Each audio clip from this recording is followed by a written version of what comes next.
Right, legends, I clicked the Streamer Runiente button. How are we all doing out there in the universe of crypto with the nukes, the pumps, the fucking up and down? Everything's crack-a-lacking out there, isn't it, legends?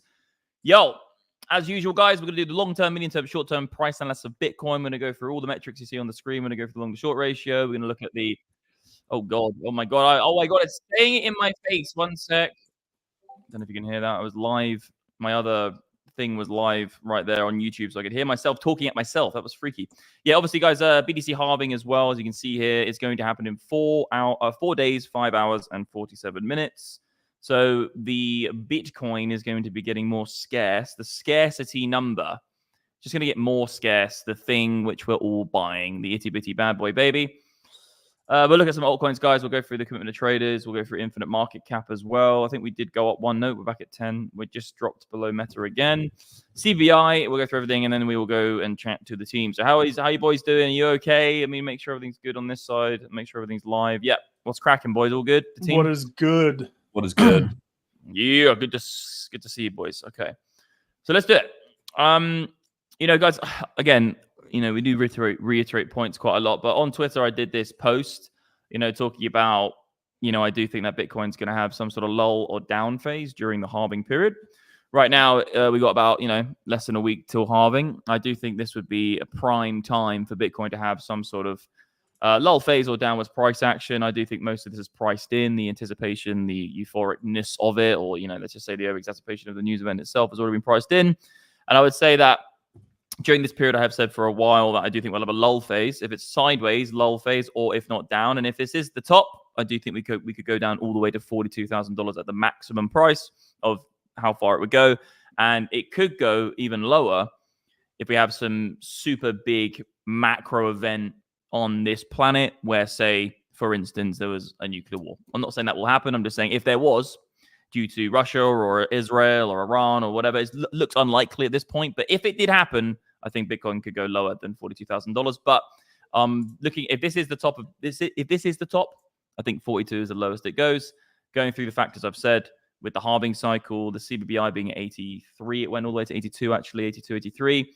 And with the long to short ratio right now at 60, I'm just kind of jumping into the medium term right here, guys, because I've spoken about the short term so many times in my prior video, but 63% of the market is long right now. So a few things pointing in the direction of maybe this is the medium term top for Bitcoin, but we're not going to trade on the basis of that because we haven't got a break of systemic structure. Maybe a little bit behavior changing here, but not structure change. And the level on the line in the sand, guys, is the same as it was before. I was saying on my prior video, actually on YouTube, if you go on my YouTube channel, look at my prior video. I said this level, guys, is really the level to hold the line in the sand for Bitcoin. And I did say that I'm anticipating a bounce trade off it. And that's exactly what we got, guys. A really nice, good, decent move to the upside off support. Been saying that for months, actually. Everyone on this channel, literally everyone on this panel has been saying that this level will very likely act as support. And Chris, just off camera, did make a very good point. And he said that the derivatives market, in terms of Bybit, go on BitGet or other derivatives exchanges, I think the one you spoke about was, what was the other one you said as well, Chris, which went lower than expected? Bitmex actually held 60K, but Binance, Bybit, BitGet, I haven't looked at all of them, but those three at least have gone.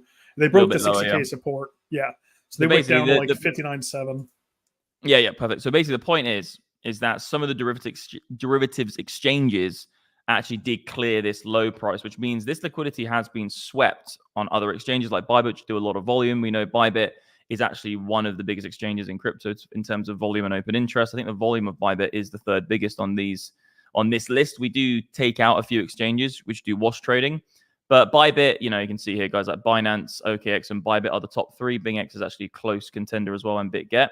So the derivatives market is where most of the price action has been discovered on Bitcoin. We know that, just because there's so much volume happening there. But this level here, guys, is very, very crucial. But good point, which Chris made, is that some of the derivatives exchanges did go lower than other price action exchanges, like I say, a spot exchange, a Coinbase, or a Bitstamp, or even Binance with USDT. But it doesn't change the fact, guys, that roughly speaking, whether there's a little bit of a difference between different exchanges, at this level, guys, around 60, right, 61,100, between 59 and 61 is essentially it. This is the level where if Bitcoin goes below this, there really isn't much, guys, in terms of holding Bitcoin up. You can just see the price action. It moved up very quickly, so it's likely to move down very quickly. Next logical support here is 52, and I actually do think it'll probably overshoot that and go to 48, if not even lower, down to 42. And like I said at the beginning of the video, 42 is the lowest I think it goes. So that's the line in the sand, guys. At this point, though, just to be completely fair to the charts, we haven't lost that level. So you're long until proven otherwise still. And guess what? If you were long until proven otherwise, you would have bought support, because guess what? You're looking for longs at support. And that means you would have a pretty juicy trade right there. If you had bought essentially wick to wick on this, obviously no one gets the exact wick to wick. Well, someone does. Somebody does out there.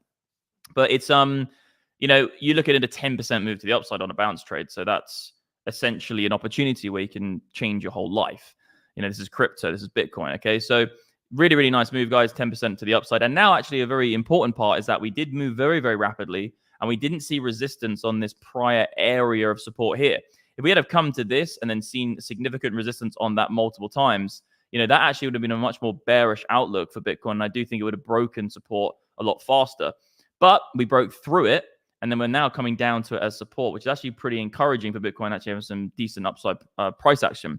If you invert the chart, guys, you would say, okay, there could potentially be a bottom here, right? That's why we're all saying that this is the level you want to get basically back above. If you invert the chart and you're better at spotting bottoms, this is a very, very cohesive, very interesting. Well, you could just say it's very, very, it's articulating the point very nicely, isn't it? It's just like, okay, if it was a bottom, you want to see that area there get broken above before you see it moon.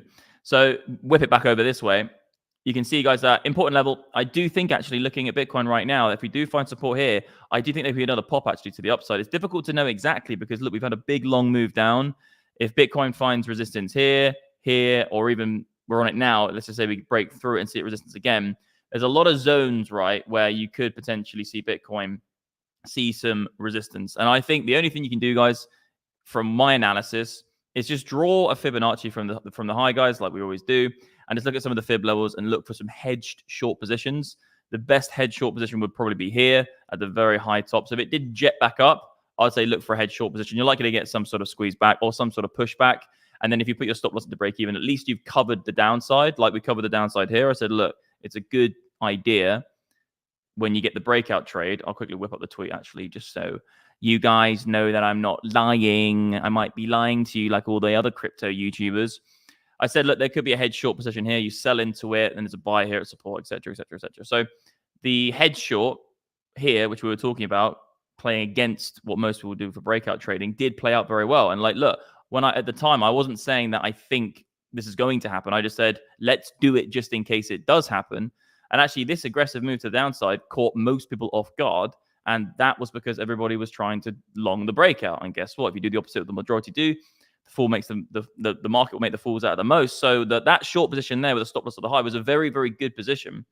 And if you invert it, potentially you could have just caught the bottom of a whole entire move. Okay, so that's why we do this. This is why hedging is so important, because it's essentially mitigating you being wrong in your analysis and saying, I'm not always going to be 100% correct. I'm going to hedge against my longs just in case.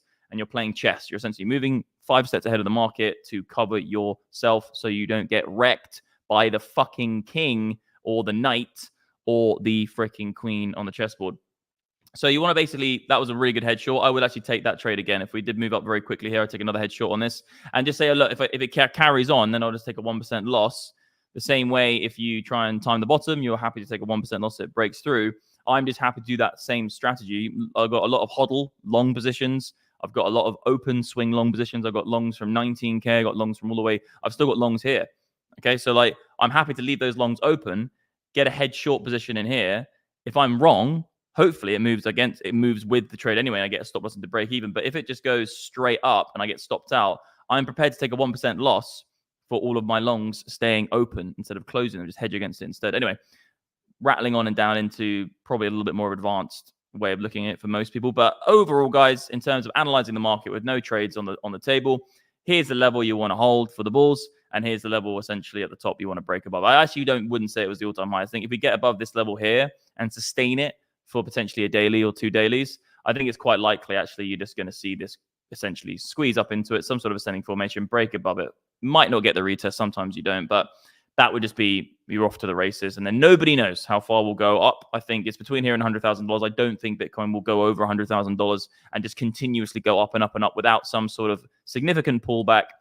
Looking at that, we are in this massive upward sloping parabola for literally, a year now. Obviously, had the bear market rally when we found support on this prior high here. That was the end of the bear market rally when we broke $30,000 and everybody started shorting it. Haha, that's hilarious. But this long-term parabola, these parabolas, usually take about, some people say 4 stages, some people say 5 stages. 4 or 5 stages, whatever your subjective view is, they're usually around the 4 or 5 stages of this parabola increasing. And I would say that it's not sustainable forever to have a continuous parabola going up and up and up literally forever. So you're going to get some sort of drawdown or pullback at some point. And I've said many times, guys, on the medium term, I do think Bitcoin will get up to a 40% correction. And let's just say this is the top. I'm not saying it is the top, but if it was the top, you'll be looking at 40% correction is taking you bang into the middle of between 42 and 48K. And I do think if this is the top, that will happen. And losing $61,100, that's a line in the sand. Everybody can agree on that. It's not about subjective levels. That is just the price level, which is defined on the chart. Okay, so no wishy-washy bullshit. It's just that's the level. If you lose it and you see it as resistance, that'd be a great trade, actually. If you lose it and you miss the trade, fine. That's all good. You can just get stopped out and you can flip it when it comes. So let me explain this really quickly for you. If you lose the trade straight away, it's all good. Wait for the retest trade, okay? If you're going to get straight into it now, that's why I'm hedging in my short positions all the way up, okay? So if you want to preempt the dump, hedge short into the dump. If this level's here and it goes through it, don't worry about it, okay? Because you're likely going to get some sort of push back to the upside for a retest. And if you don't get the retest, then that's just the nature of the game. You can't win every single trade. That's it. We're here to increase the probability of our wins and mitigate down the losses, okay? So I've said that a trillion, billion, quadrillion times, okay? So long to short ratio, let me just quickly whip it up again just to make sure. So it should be about 62%, I think, long to short ratio right now, 63%. Halving's coming up. We've got loads of altcoins popping off. We'll talk about altcoins in a second. Infinite market cap, we are at number 10, guys. So we actually went down one. I think we went above Meta platforms briefly, and then we had that dump, and now we're back down. So we're number 10. We're still in Bitcoin's still in the top 10 largest market capitalized things in the world, okay? So it's very, very good. CBI is at 80, and then this hasn't actually moved yet. Sorry, this is the percentage of Bitcoin owned by institutions has stayed very steady actually for the last week. It's ticked up, ticked down, ticked up, ticked down, but it's been staying at around 12.2%, which is quite indicative of the market. It's flat, okay? So it's quite interesting actually. But ETFs, countries, public companies, private companies, BTC mining companies, that's the amount of Bitcoin owned by institutions. DeFi, I'm still umming and ahhing about it. I would say putting DeFi on here is probably acceptable just because that Bitcoin is locked on some degree. So it's not as liquid as open Bitcoin in a normal wallet. But I don't know, it's still 155,000. So it will skew the number a little bit by 0.5% to 1%. So this is obviously a subjective number actually in terms of what you define to be a Bitcoin treasury. But I think DeFi, it can go on there for now because a lot of this Bitcoin is actually locked up or it's tokenized in terms of a one-on-one bridge token. Lots of different things. Most of the time it's locked up. Okay, so that's pretty much it. Oh yeah, trading bot as well. So let me have a look where we're at. I think we actually did get a sell signal. Yeah, so very, very nice move here in terms of to the downside. But most people don't realize that, if you sell here and now we're at this price point, technically speaking, if you're using a bot, which is buying and selling into cash, this is a gain. And this is essentially a gain because if you're going into cash for only the premise of then rebuying the asset, that is technically a short. You can do that with leverage. You can do it without leverage, but technically that's a short. If you just buying and selling is one terminology, and then shorting and longing is another terminology. They are different in themselves. Like buying and longing are two different things, essentially. Longing is on the premise of upside. Buying doesn't mean you could think it's going up or down. I'm just buying. Long is for up. Short is for down. But if the bot is selling into cash like it is for the premise to then only buy back into Bitcoin, that is technically a winning position because if it then bought back in now, it would actually have an increased amount of Bitcoin on Z books. And guys, you can go get that over at Bingx. So I've said this again, 1 quadrillion times. Some dudes are literally doing really well. Like that's $14,000 profit. So it's very, very encouraging. At the moment, there are no current positions because if you are using it, there won't be a current position open right now. And then the trade history, you can come and have a look at that, guys, and check it all out. But it's on Bingx, guys. You need to use my referral link because I monetize via Bingx. The reason I can give it to you for free is because Bingx let me monetize through fees. Simple as that. Everybody wins. You get a profitable strategy, and I still make money. Great. Anything else? I'm going to jump it over to the old man himself. the Smallio, who has been killing it in the groups. I can't lie to you, mate. Your last video we posted was a little bit of a crystal ball moment. So if you would like to elaborate about how you have a crystal ball and how I can purchase it from you, sir, how are we? What's good, sir? Yeah, it all went well. Essentially, we were looking for the rejection of the swing here and then a nuke straight down, similar to the MDX trading lessons that we were doing the other day, the stream. But on to the current price action, we all really think the same thing. So just a quick roundup of my ideas here. Obviously, this is support, has been for a long time. If we do end up closing below this on, I'd say, a daily time frame, it's probably going to lead us to similar targets as Max said. Down here, I'm looking at around 52 first. You got around 57, 52, 53, and then of course you got the 48s, 40, 42, 48, 46, all those regions. So just looking at where we're at now, I think, the general gist of things is you got to expect still upside until something is broken or we get a proper lower high in here. We really need a change of structure to happen. So that would be the failure here and then a nuke. But, you never know with these things. It could just go off a cliff. So for me, my two trades for now is just waiting for this to sweep these wick lows and looking to reclaim the daily body here, or looking to sweep the entire structure here all the way down from these wicks and then buy it back up and reclaim the highest close. So that's it on that front. Moving on to the lower time frames, again, we were talking about this on our Discord. These are essentially just hourly swings, right? So finding the areas in which, actually, I think 4-hour swings, finding the areas in which price has essentially made swing points from and using them to sort of dictate where we might find support resistance in the future. And as you guys can see, we sniped this pretty nicely all in the Discord earlier, getting a nice short pretty much to the dot from here. So we might get one more move up to test the untested levels here. It's looking a bit less likely now with this nuking as we speak. But lower time frame, that's what we're looking at. Moving over to where we might find support, aka trading light, we do have a bunch of bids stepping in here. This is around 2,000 Bitcoin. So I think you're going to see some sort of bounce from here. Whether the squiggle kind of moves up from here and does a similar thing to here, that's also fine as well. But I think all of this region is also very untested. And generally speaking, with these kind of things, you generally see a little bit of an under over. So they come down, they'll fill some of these guys. They might come down, fill up to here, take all the stops from here, and then, continue, either do this and, pump, or continue down to fill all these guys down here. So that's kind of what I'm looking at as far as the trading light charts. Looking at the net long short delta, again, getting into selly territory here, but not really at a time when I would kind of want to long this. You really want to see this thing come down and at least hit the sort of negative 10K mark on the 30 minutes to really get into some decent longs. But again, it was a really nice spike up here and showed you guys how nice it is when we flash here into the positive. When we're in a downtrend, you guys can see you can just short the retest, perfectly tap that, as well as flash green here, meaning that longs essentially got overexposed on the delta side. And then final point, kind of a quick one today because there isn't that much change. Looking for a similar thing here. Again, I really like how the TPO kind of aligns with my idea. So here, again, we have yesterday's TPO is coming in around here. What you often see is them go just around about below it, then they reclaim it, and then they'll come up to the next high value node, which is right around here. So again, I remember I was talking about the node back in 2020 and 21. Remember everyone was like, the node is the magnet. It was good times. Yeah, the node is the magnet. So that's essentially what I'm looking at. Quick one today. There isn't that much to update on the order books and everything else side, but I'll pass back to you. I got a question for you though, mate. You're not going anywhere. Yeah. I've got you by your balls, mate. Let's go. Yeah. So basically, what are just give me on the chart, a fresh chart, where the levels you would be looking at for head shorts would be on the way up, and then also where your trigger points be for looking for longs on Bitcoin in terms of on maybe a 4-hour head shorts. Give me some levels. So yeah, if you were going to head short on the way up, where would you look to head short?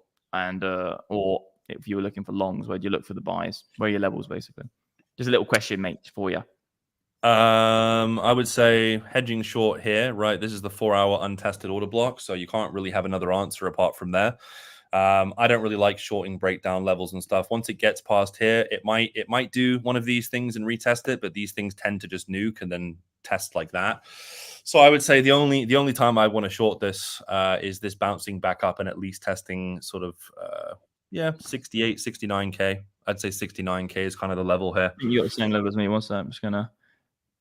Yeah, I'm just doing that question because I want to see if we can get some added influence. So I would say that'd be a really nice short. We almost got there, but it would probably be around 68,300, right? I'll look for a head short there. I don't know. I think that's already been tested.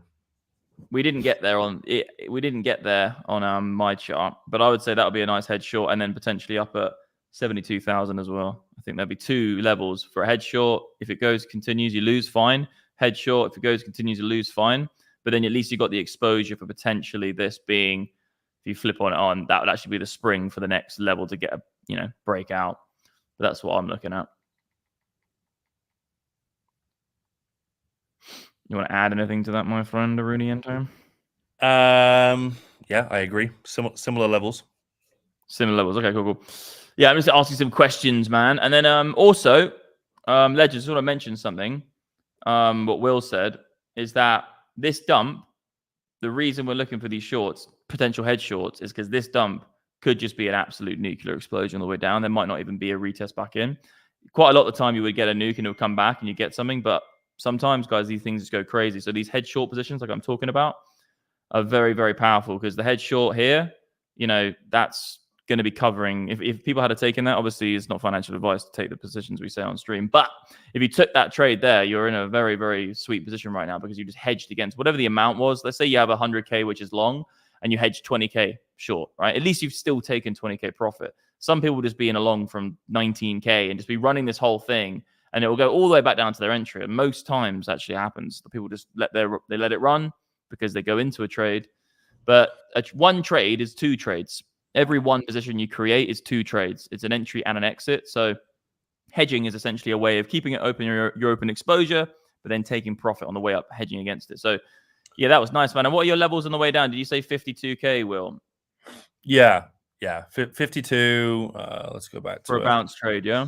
For a bounce trade, I mean, you got to go back on the 4 hour here to have a little look. I would say that there's some stuff on the 57 is also. This is our first little notch here, yeah. Right around there is our first little notch of support. The next thing is this. I doubt if we come to here, I imagine they sweep under it just because this is it was essentially the whole of February's like a 2-week accumulation zone. So there'll be lots of stops to pop under there. And then finally, if they do want to come down to here, I don't really think they come much lower than the high of this. If it's a real nuclear one. So I'd say, yeah, around 44 is the next area. Yeah. Because what I'm trying to do, right, is because we do a lot of analyzing, but I really want to keep the consistency of saying, look, when we analyze the market, it's one thing, but when we trade the market, it's another thing. Because we say I say on this channel the whole time, if I told someone exactly where the price was going to go and it would happen, I was God. Let's just say I was God and I could tell you exactly where what the price was going to do. It's still majority of the people wouldn't make any money because analyzing the market and knowing the direction is completely different to trading the market. So that's why I'm saying, like, let's analyze it and then also just show the trades. Because the trades, we don't need to give people, we don't need to analyze anything. We just say, look, these are the levels, buy or sell them depending on the way you come into it. And I think that's just going to be quite valuable for people, right? I think so. Okay. So someone wrote Smallio equals GOAT. Someone said that was sus, Max. I've got you by the balls, mate. Stop fondling me, mate. A little bit. I was fondling you under the table. I was saying, "Come here, sir. I'm going to fondle you under this table." So, Chris, mate, what's your chart saying, brother? I can't see your chart, Chris, right now. Is it not sharing? Yeah, I can't see your charts. So a bit worrying because we would love to see some stuff with the indicators, etc., and look at the dealers. I can whip up the dealers right now just quickly to have a little look, but I'm stealing your content. Why is your screen not showing up? It's doing that thing again where it shows up for a second and then disappears. 1 second. Let me see if I can fix this because this is going to piss me off. I'll give a little lowdown of the dealers. So basically, yeah, go for it. We've had a little bit of an increase of short exposure, guys, from the dealers, which isn't a great sign, actually. And the longs have come down. So the net exposure to shorts has increased from the dealers. So potentially they could be thinking a cyclical bear movement within this bull market. Asset managers, of course, legends we know, they've just been slightly increasing for months and months and months and months the amount of longs. And if you're new to this channel or you don't understand what we're talking about, basically the asset managers are institutions like hedge funds and family offices and private equity that they use the CME as an exchange. They're a customer. All the customers have gone long on the Chicago Mercantile Exchange for months and months and months. They've just been hodling for dear life. They don't give a fuck. They may be shorted a little bit here, but that was the wrong time anyway.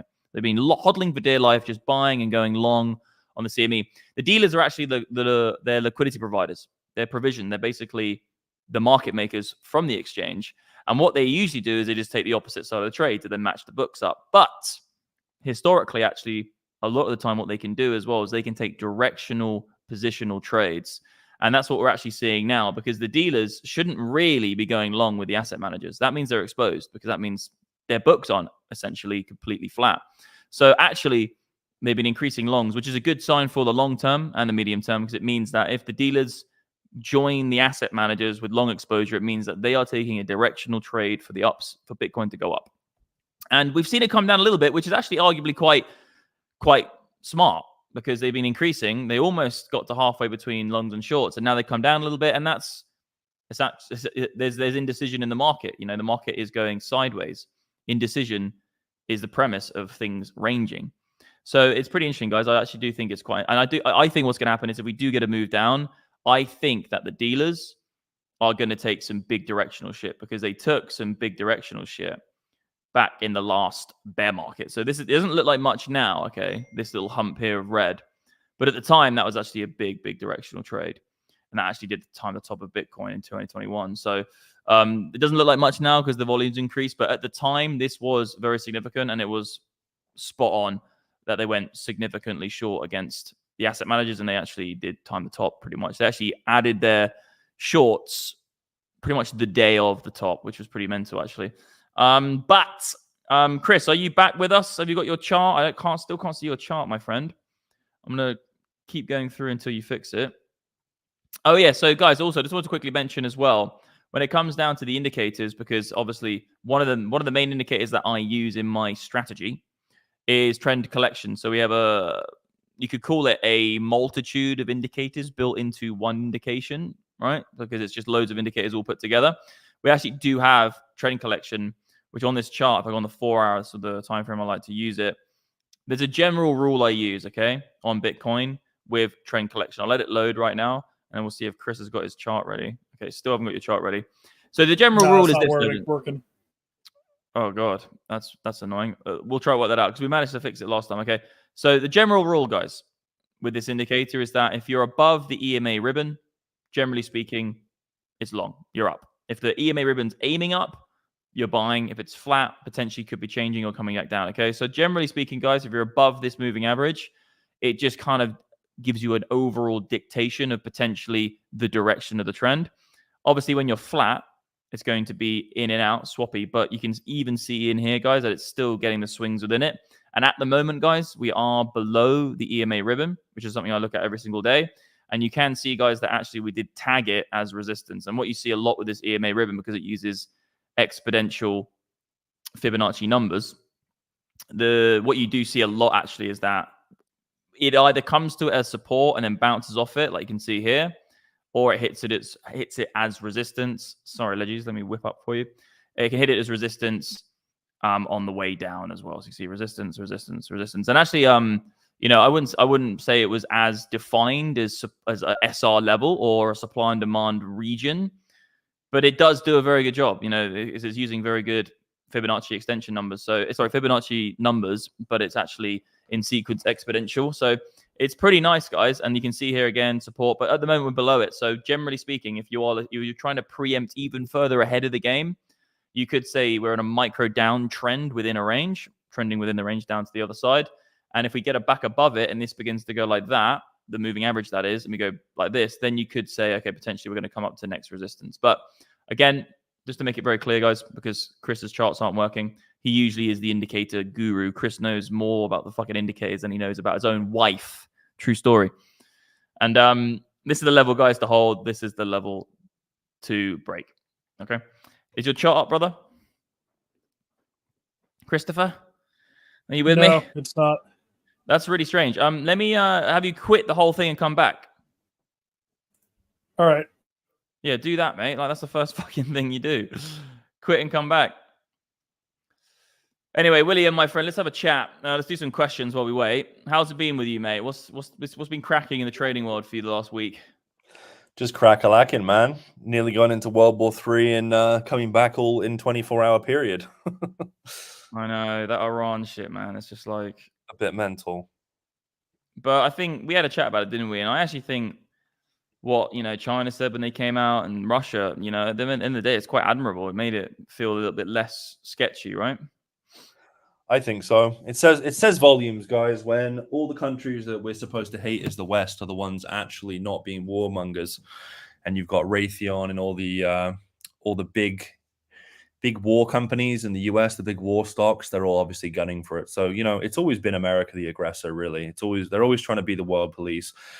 I think we're about to see a massive snapback. You and I always talk about it, but people are getting sick of it. And, countries like Iran, they have a right to defend themselves. I think every country has a right to defend themselves. So at the end of the day, if you're going to poke the tiger, or poke the bear, don't expect to not get bitten. Yeah, everybody has a right to defend themselves for sure. That's what Israel are doing right now. It's all a bit mental. It's all a bit mental out there. But I hopefully, the world stays at general peace. If we do see something really break out, because that's the problem with these whole things. Like they can suddenly get really chilled, and then all of a sudden it can escalate really quickly. I remember with the whole Ukraine thing, it just kind of happened. Like it was all like in the news, it was going to happen, then it suddenly actually just escalated really fast. So we'll hopefully be okay. But guys, at the end of the day, these black swan events and stuff, we can't predict them or preempt them. So we might as well just have a stop loss in the books. That's the only way you can mitigate yourself from losing a black swan event. A black swan event is by having appropriate risk management. That's all you can do. That's the only way to mitigate. Yeah. What about these shit coins, Will? What are you thinking about these shitties? Are they still going off or what? What's the crack? One sec. Just want to answer this. Someone said Iran is the bear secretly supporting terror. The thing is with that, though, is that Biden literally just gave them like $10 billion a couple of years back to release some hostages. So the thing with all of this is most of this stuff that you see ends up coming back to US funded stuff. But yeah, it's all a bit mental. Looking at alts, yeah, there's some stuff going down. Whip up a chart. I think Chris is gone. Yeah, sure. Let me just give me 1 second.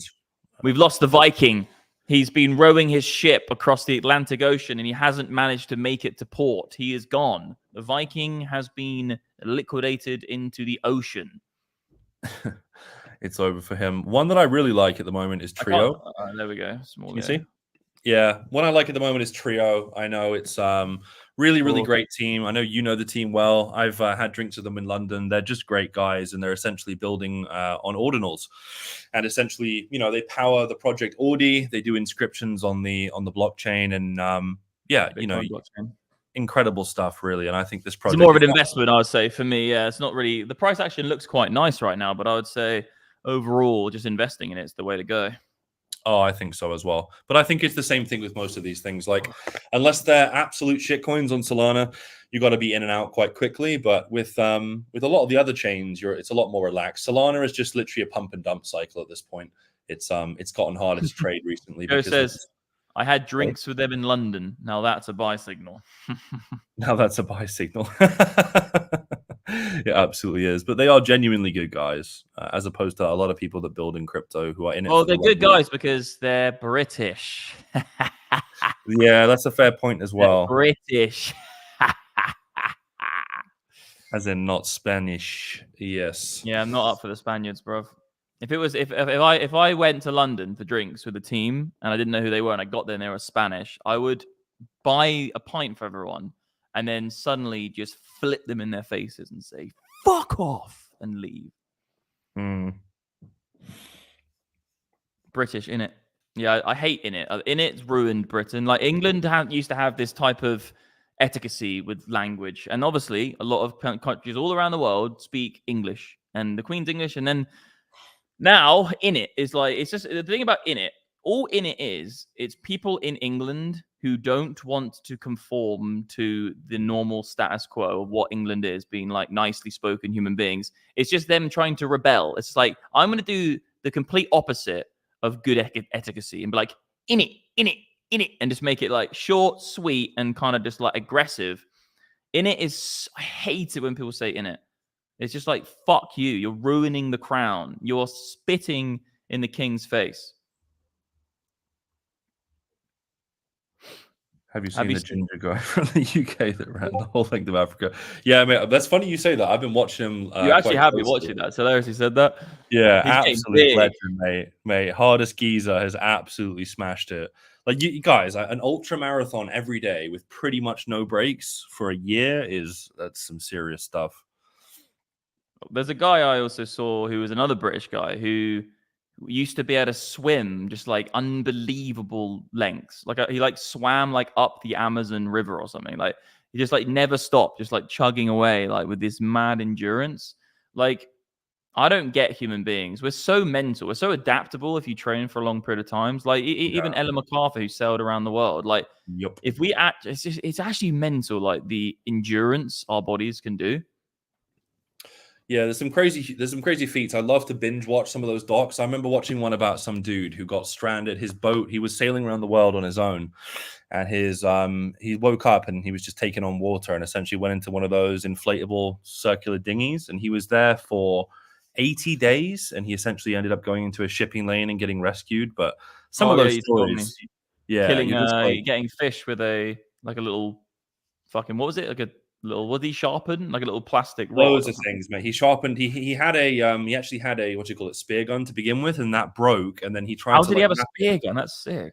Yeah, because a lot of those dinghies and stuff come with like survival kits. They generally come with one, but he broke it. Then he ended up puncturing the dinghy. Had to repair it with. Oh, it's just mental story. Mate, imagine throughout the bounds of the human race, there's been people who have been stranded in situations so much worse than that guy. He got stranded and he was given a spear gun. Like that's like playing a computer game and just being like given like the most best item in the game to fucking survive. Yeah. You'd be so stoked when you found that, wouldn't you? You got a fucking spear gun, bro. Like all the other guys who got stranded off like ships and like pirate invasions and like the English Armada and like Napoleon, like they all just got wrecked on a piece of wood, and this guy just gets wrecked and he's got a fucking spear gun next to him. That would be. They're all turning in their graves, bro. I think the worst was Shackleton, mate, with the Antarctic expedition where they got stuck there for like a year and a half. That one was hectic, mate. All the Andes plane crash. That was also ridiculously hectic, where they ate each other. Yeah, and there's another one in Japan. Bad issues. There was one after the second. Well, during the Second World War, a whole load of brothers got basically stranded on an island with one woman, and like it was all good for ages, and they were all like everything was fine, and she like was with one of the men. And then all the other guys were fine with it. But then one of the other dudes like found like a shipping container crate or something with a gun in it. And the first thing the guy did, and it was like, this was a Japanese island. Some American guys got stranded on it. The first thing he did is he got the gun. He went up to the dude with the girl and was like, I now have your girl. And then just nicked his girl, started banging her with the gun. And then they all got into a massive fight. The gun got let loose. Everybody got shot. Like 4 of them got killed. And I was just thinking to myself, like, bruv, like, you've been on this island for years, and the first thing you do with the gun is just go and cap the dude with the chick. I was like, you primitive fucking animal. Should we just sack off the whole crypto and TA thing and just do MDX story time? I think okay, let's do this in the chat. Okay, guys, ask questions, but who would like to turn down the lights and we have MDX story time? Just have a nice conversation. Me and William have a nice chat about just shit. This guy wants to talk about, the thing is, the psychology behind being stranded on island with others is so fascinating. It is actually really fascinating because what it does is it kind of forces like an extreme situation on people, which then kind of will reveal their true colors. Because even on that show, there was a show, Will, obviously everybody knows not the Hunger Games, the other one, what's it called again? The massive one, which is, Mr. Beast did the whole studio on it. I can't remember. Fuck me, what's happened to my brain? I can't think of it either right now. Yeah, what the fuck? It's completely gone blank. It's like the biggest one ever. Squid Games. So Squid Games, obviously there's the TV show of it, but they did a real life version of Squid Games, and then everybody was. I'll just cut to the chase. Everybody was actually quite hungry. They hadn't eaten much food, and then one dude got given like a whole load of burgers, and bro, like everyone literally went and savaged him.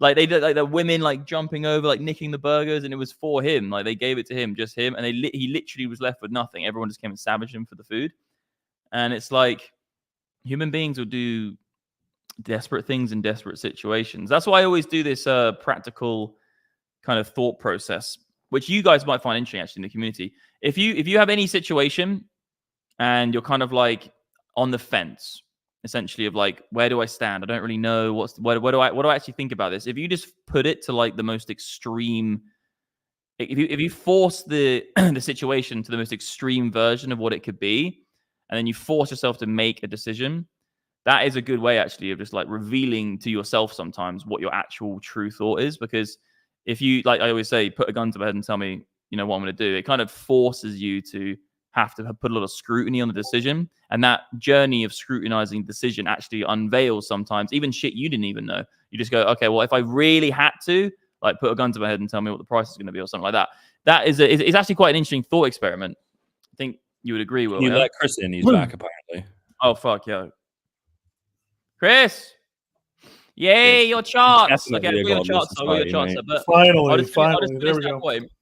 Before you jump in, bro, and you can have the stage. Before I finish that point, it's like sometimes we actually did it earlier, Will. Remember when we were like the whole Israel thing? I won't go into it because it's a difficult topic.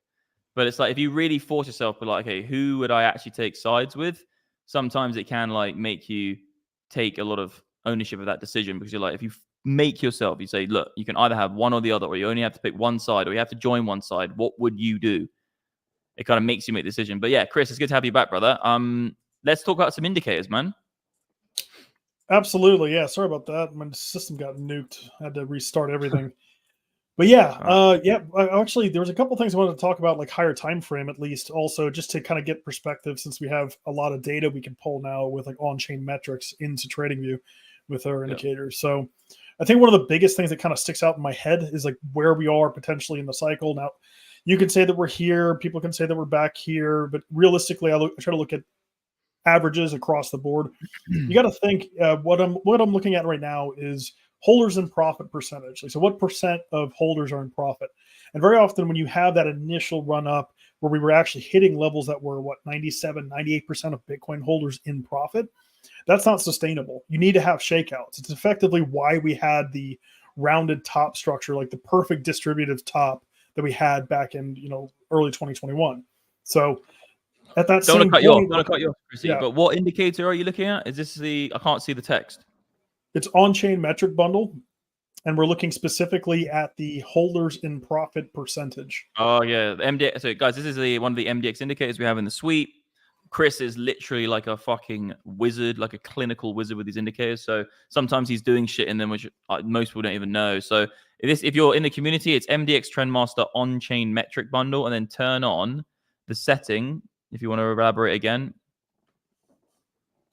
Holders in profit percentage. Lovely. So on-chain it calculates the aggregate on-chain percentage of profit that traders are.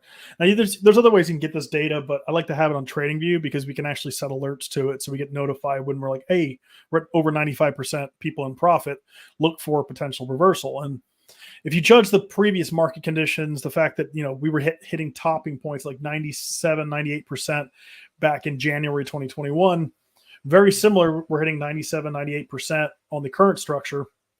With everyone making money and being in profit, which means what's the incentive of the market to go higher if everyone's winning? Well, it's not, especially now with ETFs and everything. So we're probably due or in the middle of the current correction that we had back then.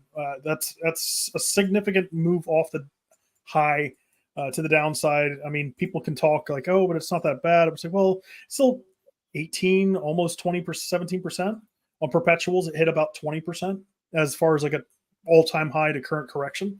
So it's still a very significant correction. And if you look at the fact that people also been panicking and selling out, which means looking at the structure there, looking at the holders and profit percentage, it's lower than it should be on chart. So this is actually having the effect that's intended against Bitcoin holders is what's being printed out on the chart, which is they're dumping and nuking it down. Paper hands are selling and losing, and now we have a significant reduction in the total holders in profit. Yeah, it's interesting. Price action hasn't even gone down that much, and the amount of people in profits gone down a significant amount, actually. But it's very interesting that we're that high up already. And like a lot of people who messaged me been saying stuff like, "Oh, you know, my dad just got convinced about crypto and sent me $10,000 to buy for him." I'm thinking, "Oh, fuck, yeah, that might be a little bit of a signal there, sir." Yeah, and then a couple other ones I want to look for real quick was like long short ratio crossover. I don't know if you remember this one. This is the one man, where we had the first. This is my favorite one. This is one of the ones I actually used in my analysis, and it played out perfectly. When we went down to $25,000 after the bear market rally, it was another bottom. I've actually got a chart I could quickly. I'll let you do this now, but I'll show you a chart in a second. Yeah, so I mean, we do have a significant change in long short ratios, and that's also we can see that this, you know, we're focusing specifically on chain, but if we're also looking at on centralized exchanges, the retail, how they're trading, there was a significant change in a flip. The fact that we are now seeing more shorts than longs, and very often when you see that major high time frame reversal, it's almost always the bottom. So anytime you have a bottom, you have a higher low, then you're looking to buy the higher low. So we've come down, not a significant amount, but I mean, even in the same category of on the indicator, we're down at like minus 23. We're hitting like minus 23, minus 30 back here. At worst case, we can potentially still see a big bounce. And if we do have that nuke out, like a significant move back to 50, the long short ratio should absolutely giga flip way to the downside. Yeah. So we could be seeing then, you know, the initial major bottom. But as far as that goes, it's still a good indicator to bring up, man.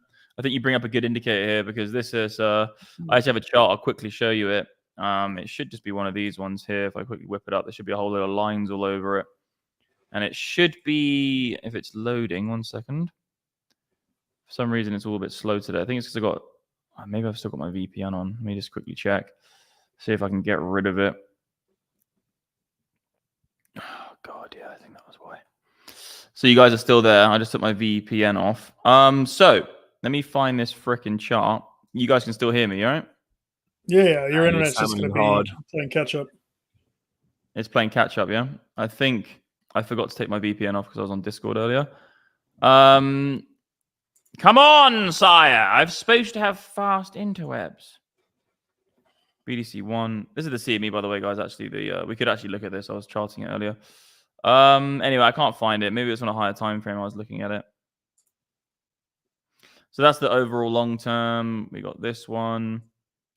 Yeah, so this is it. This is actually a very interesting chart. So I just plotted out every single time the indicator that Chris was just using, which is the long to short ratio, MDX Trendmaster long to short ratio. Every single time that has become to essentially a huge dip in the amount of shorts coming in and then an invert. So it goes back on itself and begins to rise. These are all of the times just blindly using it to buy after the flip. Obviously, that's a little bit counterintuitive because it's like, when do you say the flips happened? I'll just say wait for it to be a little bit higher and then continue, or just ladder in slowly. I wouldn't say it's a dot on thing. It's like a DCA in and out. But every single time, guys, you're looking at mental numbers. That was the first buy. You had obviously fucking crazy gain here, crazy gain here. So every single time the indicator's been around, it's been 100% hit rate. And you're saying now, Chris, that we're getting one here, yeah? That the indicator is beginning to look like this coming up. It's beginning to. It's broken down very significantly in overall direction of what people are trying to do. So short started stepping in much more effectively even before we went into the highs. People were trying to start to short like 52 and higher on a higher time frame. So this is the average stuff that we're seeing on chain in the effective moves of like if people are longing or shorting in the market. And very oftentimes you'll see people trying to short into the highs on. And now we're seeing, you know, effectively what people are trying to do is you're trying to see that first kind of higher low. If there's going to be some type of continuation, I'm not convinced yet. I want some more data, but we're getting to a point where it's becoming interesting at the very least to see if we're going to have some type of retest higher. But if we do go to 50K, we're definitely going. This thing's definitely going to get back to the bottom, and we're likely going to then see the reversal. Just looking at like just a clean chart with a few lines on it, right?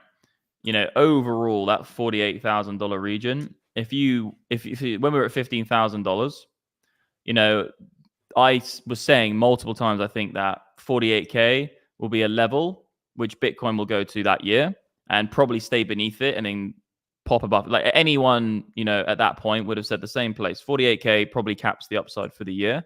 And we did get significant resistance off it multiple times. We had the buy the rumor, sell the news, all these kind of things.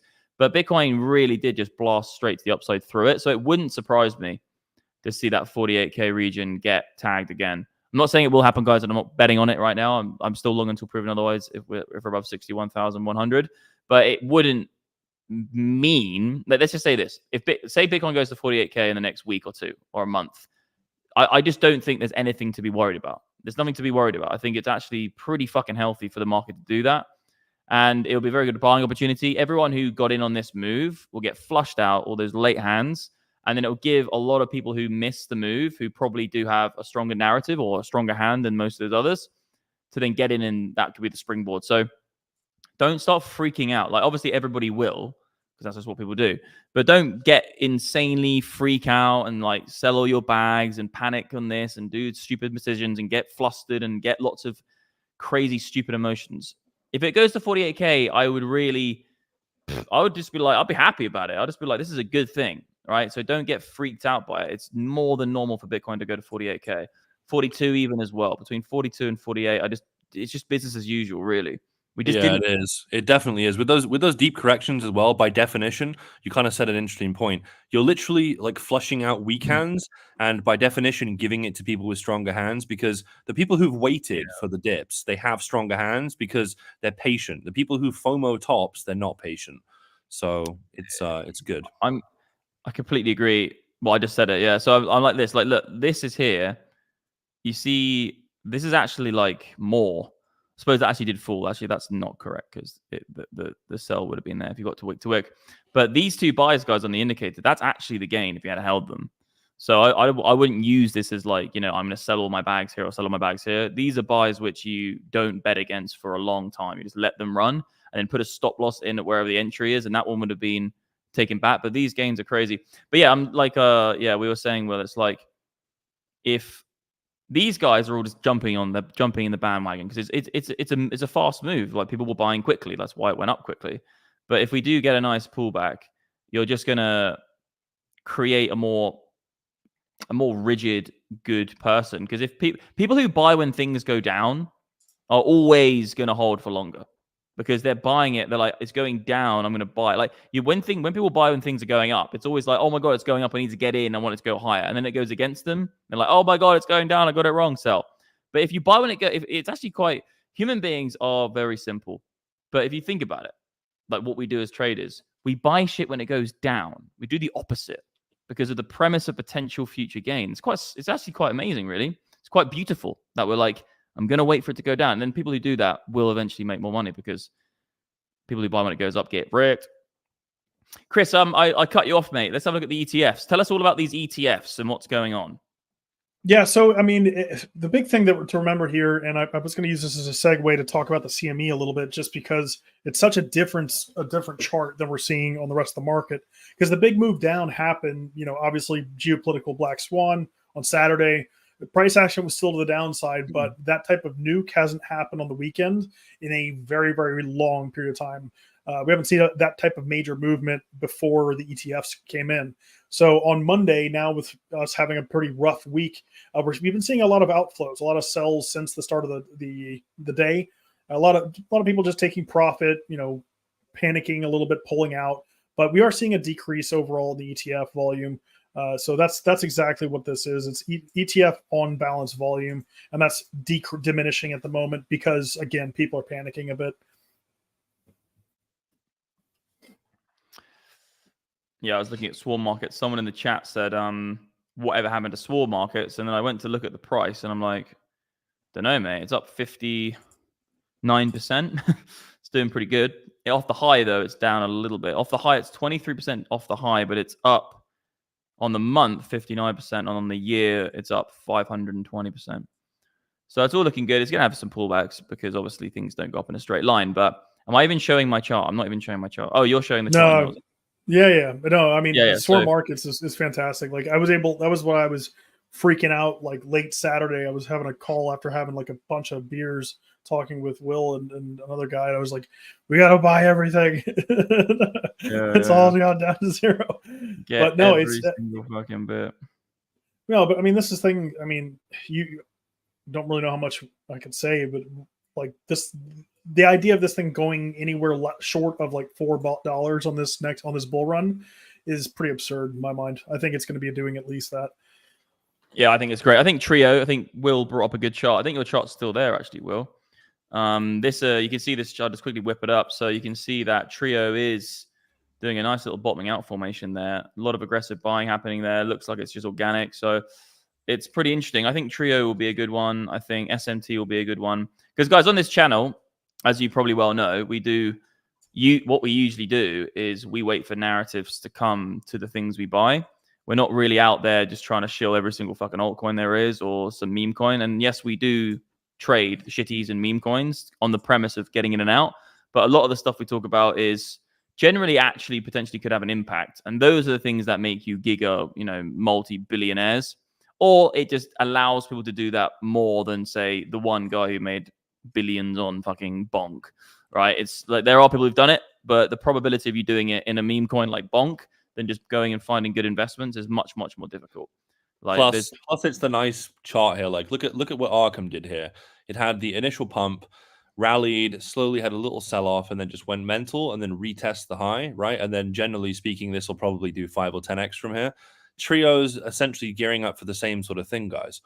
I mean, it's the same pattern. With these, it's much better of a hit rate. Like if you see like a Solana shitcoin looking like this, you'd want to stay away. But if it's an actually good project, you're going to see it slowly grind up, do some sort of pump, regain the high, and then continue. Just very, very similar sort of structures there. Almost exactly the same, actually.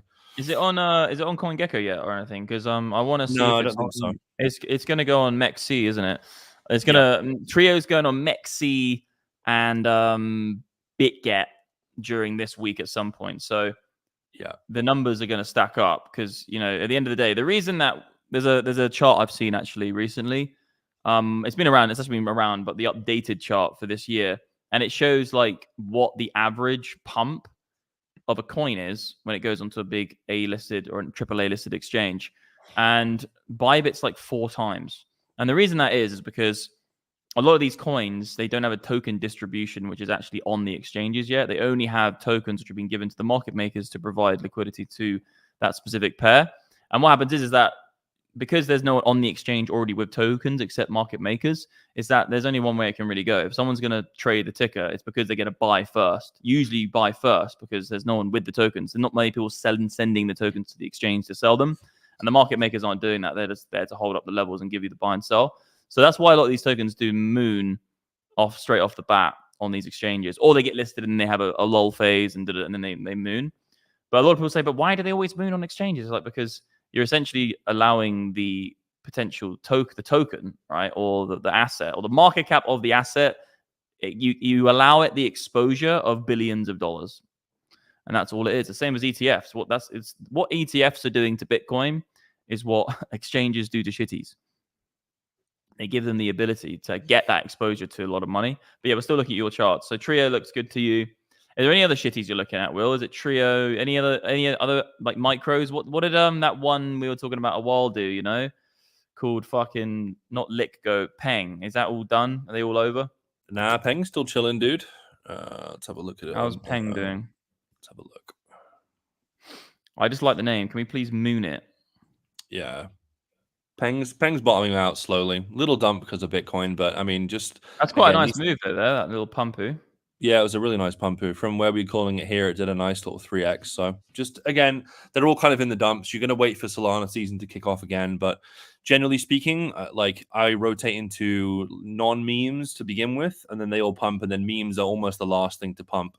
If you note, like almost every top of a cycle is kind of, or at least mini top is kind of announced by shitcoins running, and especially the Solana ecosystem. So yeah. Yeah, lovely, jubbly, bubbly, bubbly. Chrissy boy, what you got for us on the indicator side? This is Trio, yeah? Oh, yeah. Yeah, still looking at a Trio overall. I mean, I think across the board, everything's just a little bit red, but it's always a standout thing when you have extreme buying into a downside. So there's people with bots on that are just accumulating. So that's always a good sign for like long-term health. It's like they don't give a shit. They're buying at any price. Like that's always a good sign that there's a lot of money going into a project, into a token, when they can do something like that, literally going up 71% on the day against downside in the market. Yeah, that's pretty wild. Yeah, lovely. Lovely, jubbly, bubbly. How the some of the other indicators looking on your end on terms of Bitcoin on the range bound stuff? I'd like to see what we're seeing on the old MDX indicators in terms of maybe Absolutely. bring up the liquidations. I've already gone through the CME, not much to report there, to be honest. What the fuck? Iranian Air Force placed on 3rd degree alert. Well, yes, obviously, sir. Yeah, apparently I had a pop-up. It said that a bunch of American oil air tankers and stuff are flying northwest from air bases, so people are moving. Chris, look at this. Well, guys, Chris actually has pretty good. He's got actually a good take on it because Chris was literally in the Marines himself, so you can speak to him. My doorbell just rang. I don't know why. Let me have a look. Let me We can take over story time if you want to get it, mate. Take over story time, bro. Yeah, draw some more trend lines. Yeah, Chris, take over. He wrote draw some more trend lines. Have fun with that. Draw some more trend lines. Well, the interesting stuff right here is very simple. We're taking out liquidation wise. The local intraday 100x and 50x have been taken out. These are always the easy points. Like we always tell everyone, just pop liquidations on so you can see the daily 100x and 50x's, and almost every single time you'll see, reversals will happen at high leverage points, and then once you have enough of a lower leverage zone, like 10x's and 20x's stacked up, then you have the big liquidation event that takes all of it. So, but intraday, even 15-minute and lower time frame, you can pop. These are calibrated to work on any crypto, so it's crypto liquidations. So anything you're trading, it'll give you the 100x and 50x's at least locally to the day of what you're doing. MDX getting swatted. Oh, dude, good luck doing that. He's in the Burj Khalifa. They won't let anyone in. No, it's the market's just looking a bit rough. Everyone's panicking a bit. I was just trying to see if anything came up. It's just doing my squiggle. I don't understand why they're panicking. It's doing what it should. Yeah, so that's the whole local high leverage stuff right there. If we do actually make a new low and grab the stuff down at 59, this would be really interesting, because then we'll actually start creating, especially if we do it really quick, we'll actually end up creating some bullish divergence on a bunch of different things, which is cool. Well, that's as low as I would want to go on the initial pump down, because if we just nuke through that, we're going to go to ungodly places since the markets are still open. Yeah, I agree with that. Yeah, it was nice sells, nice push off of the levels to go lower, rejection to go lower. I think everyone's just panicking right now. Everyone's reading the news, but yeah, there's some upside. I think one of the big things for the bounce as well is that we saw funding rates in the downside move. Funding rates were actually dropping, and then we saw for the first time since February we got negative funding rates, which actually indicates that there's incentivized buying going on, or at least there was, to hold the price the first time. So let's see if they hold it, because it looks like they're doing the damn thing right now. I mean, they're coming into the trading light bids as well right now. They're into the cluster. The cluster's from what is it, 62, 650 down to about 61. So plenty of support. A lot of corn to be bought there. There's a lot coming in right now. Yeah, you're right. Yeah, decent stuff. What do you Delta's think? Getting super bearish. I think that right now it's very simple. It's either if these bids actually start filling, then they'll have a nice balance. But if they start pulling them, we're just going to go off a cliff. So that's the big thing. Are they going to hold them or pull them? They look real to me. They look like they're filling. Yeah, they are. The first ones just went. Now they're.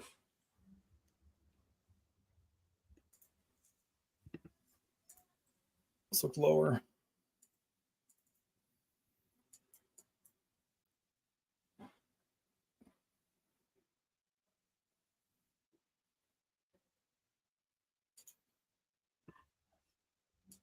Yeah, that doesn't look like it wants to hold right there.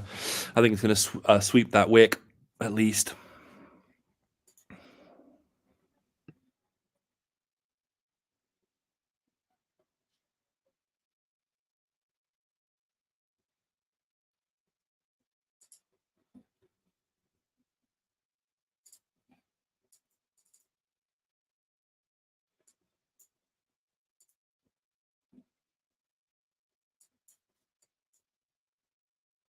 Man, massive sell pressure. Yeah, everyone got caught up in that. Big time.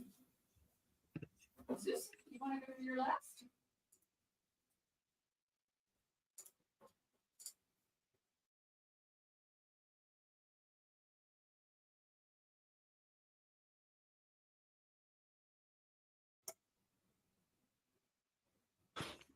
You can buy Trio on Gate right now, Coin CLAD or Coin CLAD. Wednesday it comes out on Mexi, and then they've got Phemex and a bunch of other things coming in the future as well. Lots of good listings. Let's go through some alts, Chris. Yeah, throw them at me. What do they got? Let's see. We could do Arkham properly. We didn't really TA it.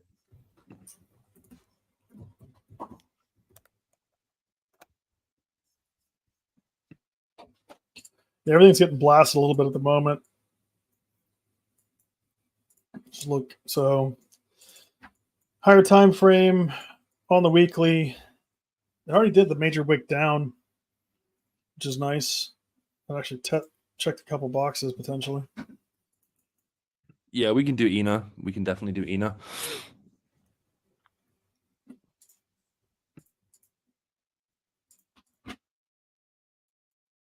I think that's got one more lower low between those, and then that's a buy. I mean, to be honest with you, I've been scaling into this already. It's already like 4x back to the high. I really liked it. It's a great project as well. Yeah, so the higher time frame stuff is right here. Yeah.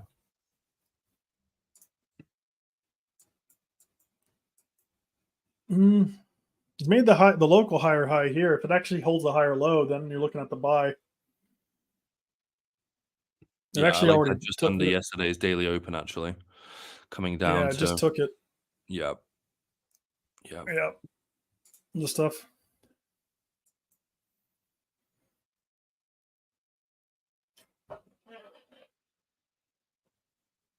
Oh geez! Now apparently the response is planning on happening right now. Someone says screen is very blurry. Check resolution. I don't think it's blurry. I'm looking at it now. It looks fine to me. Anyone else? Anyone else blurry? I can check YouTube and see what it looks like. It looks fine. It looks fine to me. We got some other charts. ENA.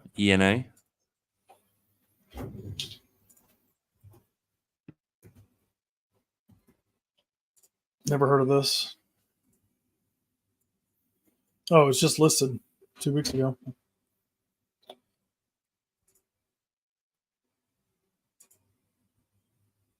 All right. I think it's Athena.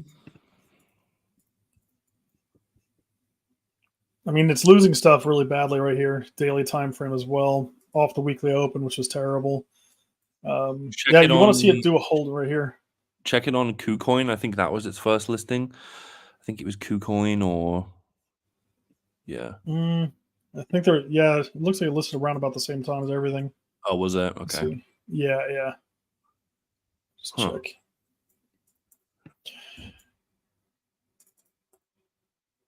They're doing something, right? It's a $1.5 billion cap already. Oh, yeah? Yeah, they're doing bits.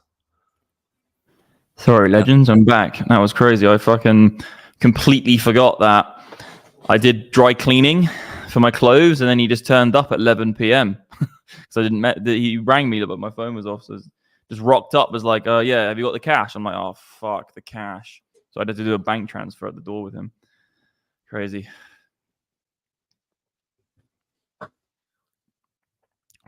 But yeah, no, right here, I mean, like I said, you're looking at the local hold here. If this doesn't hold, you have to make new lows. Like, there's nothing else to hold here. And to be honest, I don't like the fact that it's like purely just saying no to all of this. Like, it's literally just said no entirely to where you want to see some type of support. So that's the gain back that gets you back up into bullish structure, is back above the weekly open.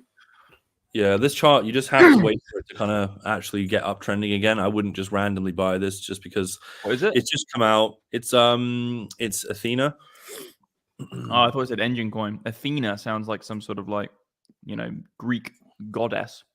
It's the thing that Arthur Hayes has put into. It's synthetic dollar with native yield. I heard he was banging on about it in his last. I forget who was with. Wait, so it's supposed to be like tethered? It's supposed to be pinged to the dollar? No, I don't think it is. I think it sounds like Luna's sister. Yeah, I think it is something like that. But Arthur Hayes was banging on about it. And the thing is with him, most projects Arthur invests in are actually good. If you look at his track record, he has a very, very good track record. Apart from BitMEX, should we say, but yeah, apart from getting sued by the SEC for scamming people with his licks. Hey, you got to pay for that Ferrari somehow, man. Oh yes. But yeah, no, this thing is like. Let me just check TL. There's so many orders, dude. Look at Trading Light. There's so many orders coming in, like thick orders too. They want GPU next, by the way. No, that's my chart. Sorry, one sec. Yeah, I thought it was Will's chart. Oh, Bitcoin's having a little naughty one.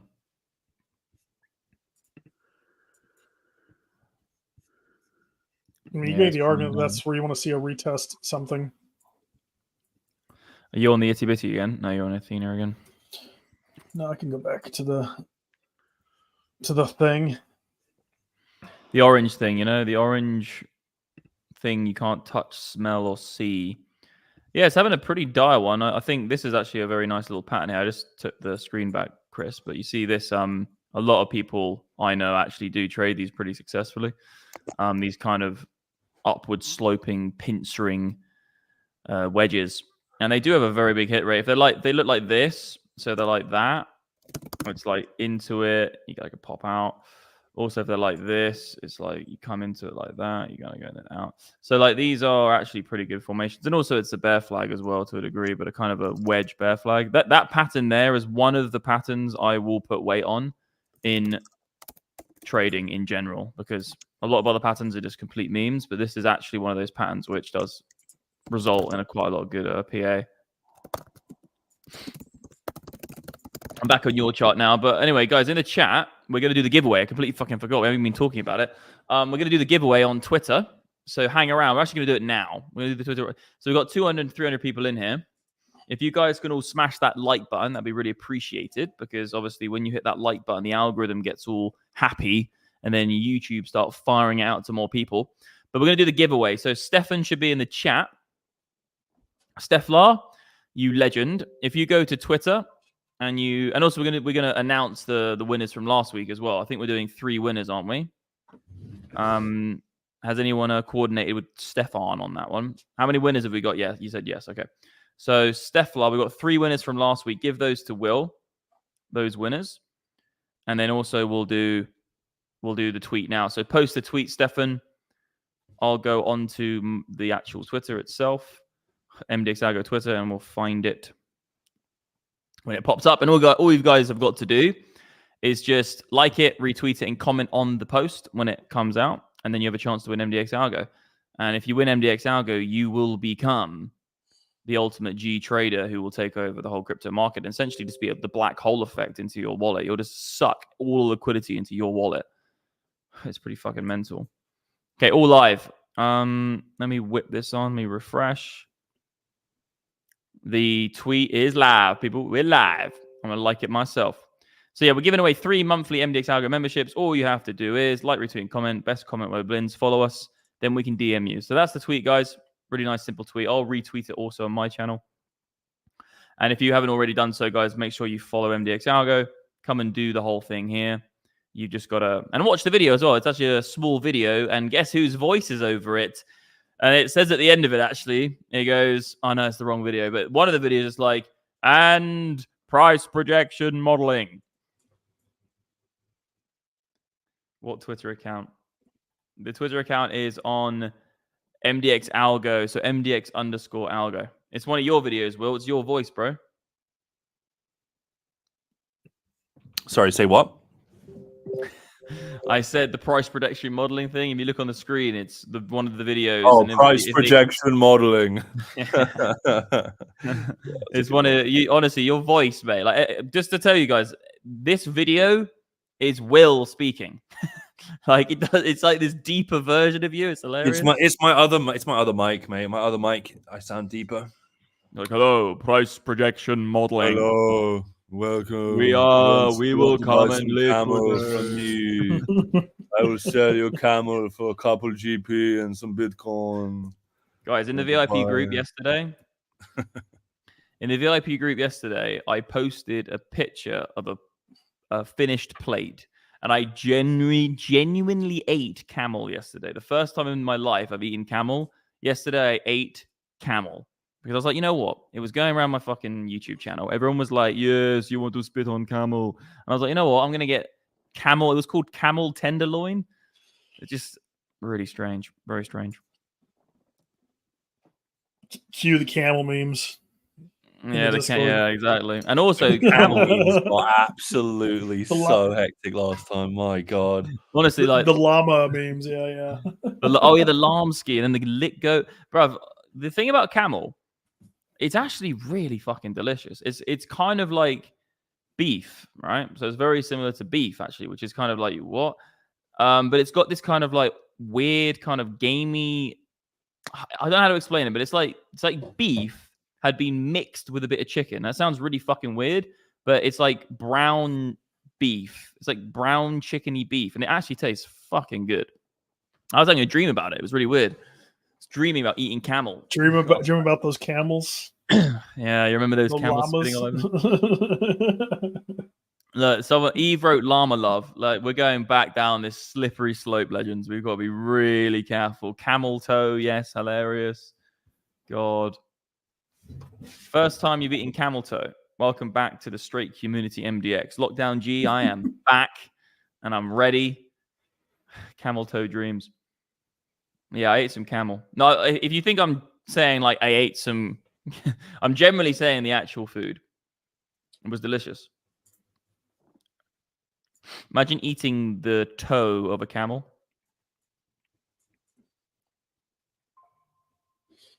Yeah, it's no bueno, man.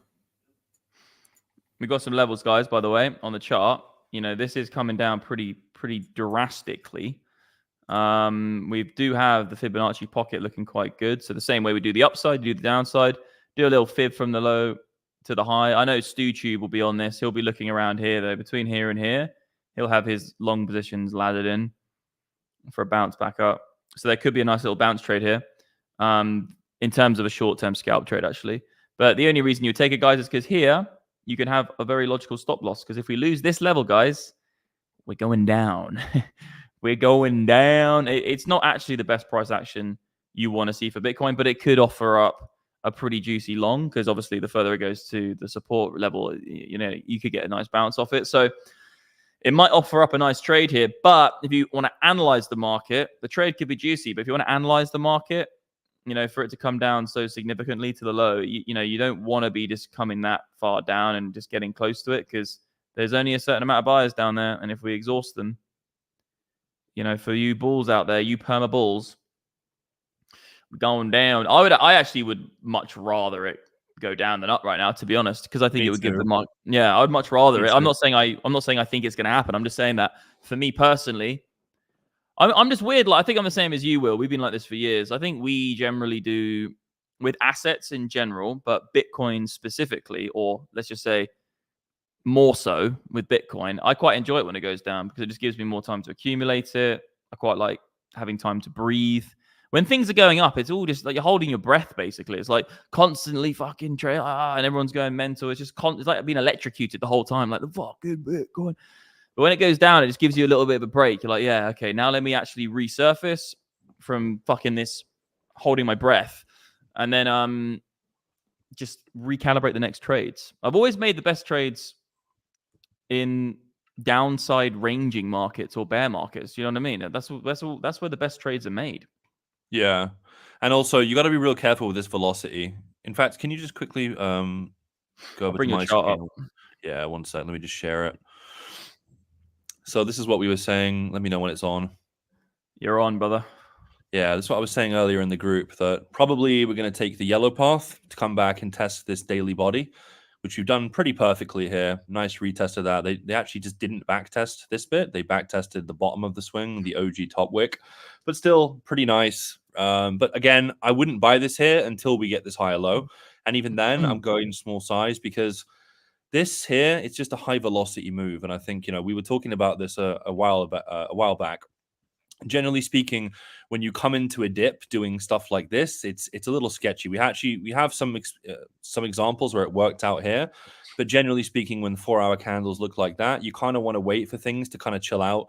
Like on these kind of areas, I prefer any day to long this area here than to try and get caught up in this crap, because what happens is if you long it slightly early, you just get nuked by a candle like this. And so really what you want is them to pretty much prove that they've made a low by coming back up and testing the previous swing and then coming back and finding a nice higher low here. And again, the volatility is... Sorry, Karen. I was going to say, just don't want to cut you off, but on this exact thought you're saying, it's so perfect what you're saying, because the same way I say to people when you're going up, what you want to do is you want to wait for the retest of the high. Yeah, it goes up, then you wait for that retest same of the high. It's just basically the same thing inverted, and that's the beauty of this strategy we talk about. You wait for that higher low, and I think a lot of people I just want to make that point, because you're doing it on a smaller time frame, but it's the same thing for everything. Yeah. Anyway, you're back on now. You're back on. I don't want to cut you off, but I'm going to cut you off. I don't want to cut you off, but I'm going to cut you off because it's so important that you listen to me. No, I love it. Same ideas, mate. Always love it. But yeah, I mean, it's the same thing, guys. You're just waiting for really, a good way to look at this as well, for those that don't know, is I like to use the asset flow index. And if you come over, if it loads, I know this has been a bit weird recently, but once it does load, if you schwack this on smoothing too, and then you go to volatility, and then you go and you can check the assets which the volatility has gone down from. So really what you want to see, here you go. You can see here, essentially large caps is Bitcoin. So you can see, you can go down the time frames and you can have a look here and you can see, look at this. Once the volatility had completely peaked there, you want to really wait for it to pretty much go dead and find the dip. And then look at that. You would have basically bought the higher low on the volatility in this dip. And that was essentially pretty much bang on the bottom, right? Like from here to there was bang on. So that's another good way to look at this and just say, look, like generally speaking, you don't want to get involved. You don't want to be buying, or like you don't want to be entering on high volatility. You really want to be exiting on high volatility. Entry should come on the low volatility period before it pumps, such as like this. Otherwise, you're knife catching, right? It's fine to take profits on these big knives. It's fine if you're short, bang out a TP there, fine, all day. Or same thing here, bang out a TP up there. But just be careful entering at those, because you're going to have wider stop losses, and the chances of just someone just smashing an order and the books being thin and it doing that is pretty hefty. Yeah, I like the way you've got up on the... Is that the asset flow index you've got up there? It is indeed, kind sir. Yeah, guys, I want to mention as well, Will, who is called Smallio in this, but he's got many names. He's Lord Dumpu, Will, Smallio, TM, loads of shit. So he's one of our mentors in our VIP group. So if you guys want to basically get like one-on-one mentoring with Will, you can do so. He's available. I think you've got a few more slots. You're super busy most of the time, but you've got a few slots at the moment. So if you go to mdxalgo.com, guys, you get a subscription. You then get access to all of our mentors. We have like 10 mentors you can access, and you can look at their slots and then book them in. We also have obviously the indicator suite. We should probably mention it. Like, if you go on mdxalgo.com, guys, for anyone who's new, the company that we run essentially is a trading education platform. So we have indicators, we have mentorship, we have all the way through to we have basically a Discord server which allows you to connect 24/7. I'll just show you the website. So yeah, we have indicators, we have the VIP Traders Network. You can connect with pro traders. We actually do more than that now. It's actually not 10. We should update this. We have actually 15 live sessions we do a week, live coaching sessions. So you can come in and listen, get ideas, and use the indicators. You can enroll in our one-on-one academy. So this is literally what I just spoke about with Will. You can apply for one-on-one mentoring with people in the community. We have hundreds of hours of videos as well. Will actually posted a new video literally this morning. This is actually now 31 lessons. We need to do a little bit of an update on this, just some of the numbers, because the company's growing. Basically, we have more than 15 indicators now. We do more live sessions than 10. We have more than 30 lessons. And we have more than 100 hours. So, and then you get our weekly newsletter. So come to the website, guys, mdxalgo.com. And it's just a plug at the end, but essentially it's just the one-stop shop for trading. That's what we did. We built this for at any level, intermediate, advanced. You can come in and you can get value on some level. You don't really need to look anywhere else really with mdxalgo.com. It's just what we built to help people trade, and it allows us to have more freedom and then essentially monetize our expertise in the game. That's kind of why we did it. There you go. Look, Eve said, Lord Dumpu rocks. You rock, Lord Dumpu. Thank you, ladies and gents. I actually have one more thing. I'll if you flick over to my screen one more time. We'll go for a little bit longer. It's only 1 hour and 20 minutes. So we could go, if you want us to stay longer in the chat right now, write yes or no. Do you want us to stay longer or do you want us to fuck off? Yes or no in the chat. Yes if you want us to stay. No if you don't. And also hit the like button as well. I'll stick on with you for a bit. Chris has to go soon, but I'll stick on with you. Is my screen up? Yeah, your screen's there, yeah. Yeah. So one thing I was actually teaching some students recently is that one cool thing you can use, right, is if you think Bitcoin's going to nuke, right, then you can say, okay, so let's just say, Bitcoin's bottom here. Let's just say we think Bitcoin's going to come back to this area here. You can generally see where the buy price is going to be on another coin by essentially coming back in time and figuring out the price there. So you can say, okay, this was the area that we were at before on Bitcoin. So therefore, in the same time period, if we come back to here, you're going to be looking for something along the lines of this price, right? Somewhere in that area. And I see a lot of people, they're unsure. They're like, well, where do I buy this? Where do I do this? Just essentially plan out your Bitcoin trades. Anything you want to buy, do something similar to this. And you can just plot the date range between where it was. It's never going to be perfect. Well, I say never. Sometimes it actually is. But it's a lot better than just blindly being like, I want to come to this support, because I know a lot of times a lot of you guys trade alts and you're going to, if you don't do this method, you're going to end up trying to buy a support level which gets nuked or getting front run. And I find this is really, really accurate as far as targets. Yeah, and an offense, just to add on that, a great tool to use, because you're not just going to look at one alt, you're not going to look at one coin, you're going to be looking at all the coins you're interested in potentially buying, right? So what you then do is you've drawn your little box, which is effectively the buy zone where you're interested in potentially buying. Then you get a horizontal line and you plot it at the top of the box of of that little box there. And once you plot the top of that box to a horizontal line, you add an alert to that line. So then now you've got all of your charts, your alts charted out. The alerts are already set. So if price crosses that line, you'll get a notification. So now you just sit back and wait for the trades to come to you.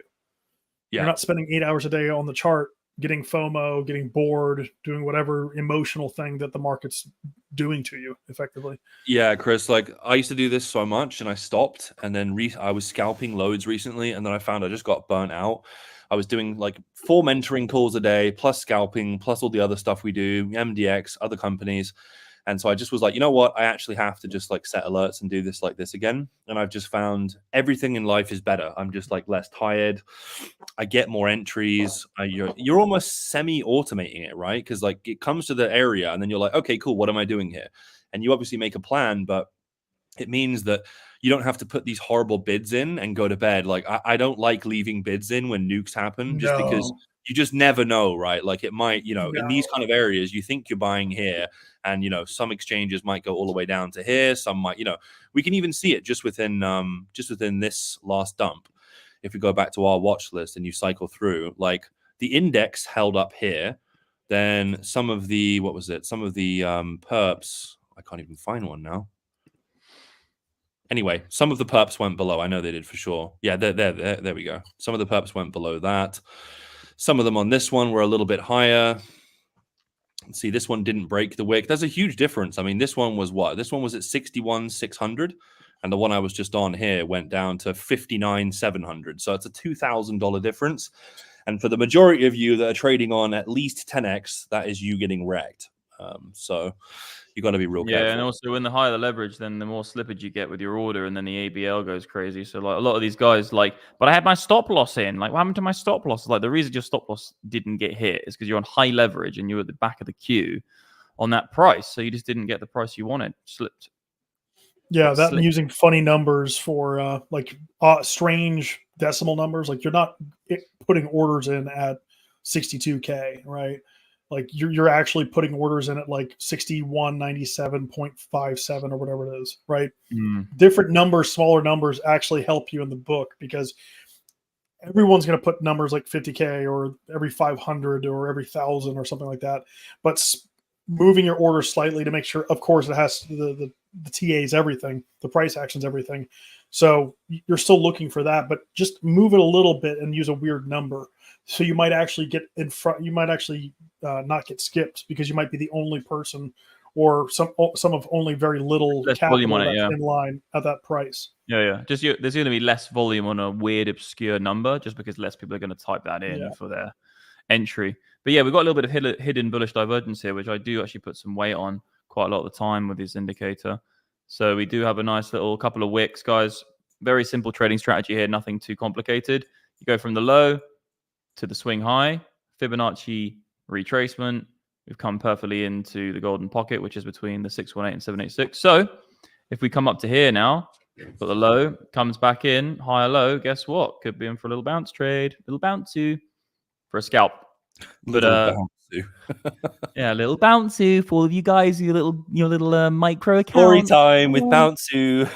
Today we're gonna do a story. Get your little micro account out. Let's go for the Bouncy. Jesus Christ. Okay, everybody, let's load up your account with $1. Put it in there.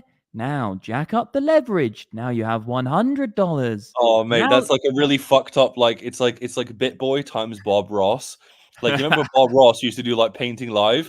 He's like convincing, mate, that's fucked up. Like 12-year-olds to use leverage. He's like, now literally deposit the BTC in your account. Use your mother's credit card to buy Bitcoin from my address. Go and get your father's credit card. Load up Bybit with $5,000. Then what you want to do? Slide it to 100x and click buy. Slide your brush to the right. 100x is the golden ticket. Now click long. That's so fucked. I remember Mike Novogratz actually back in the day in 21 or something, or maybe it was 2019, the first bull market or the 2018 bull market. 2017 bull market going into 18. I remember he went on like a national TV show and he was like doing like the guide to buy XRP at the top. It was so funny, bro. I remember watching it. I was like, Mike Novogratz literally just did that instead of like with just a normal voice. So guys, what you got to do, you got to log into your Bitstamp and you're also into Coinbase. And what you do is you go over to your wallet, you get your card, and you click buy on XRP. And I was like, bruv, it was literally the top as well. He obviously just had a massive bag.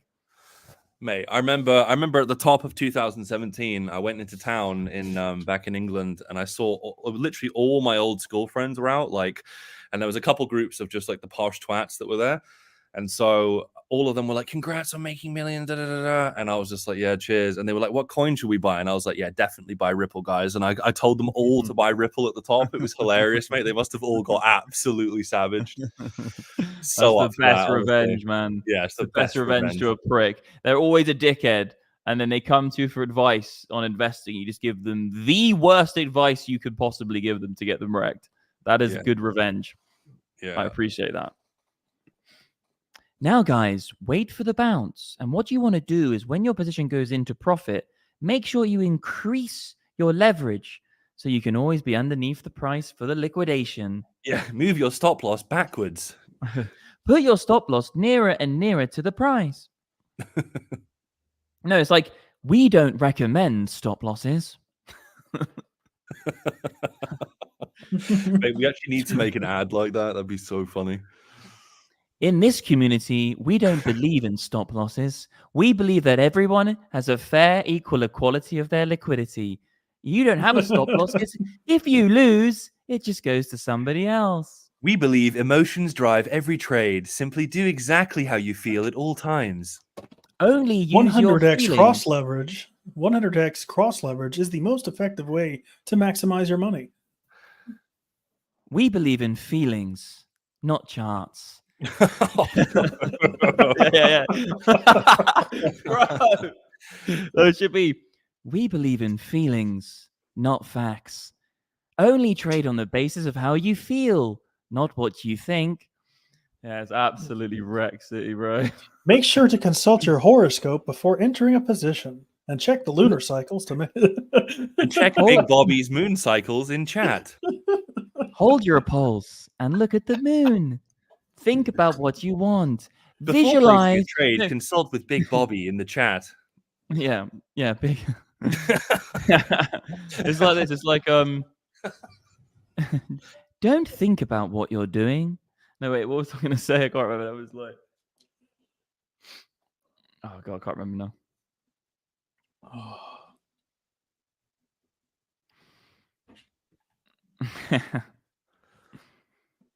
Just looking at it now. There's a lot of orders stepping in below. It's having a little bounce Runiente.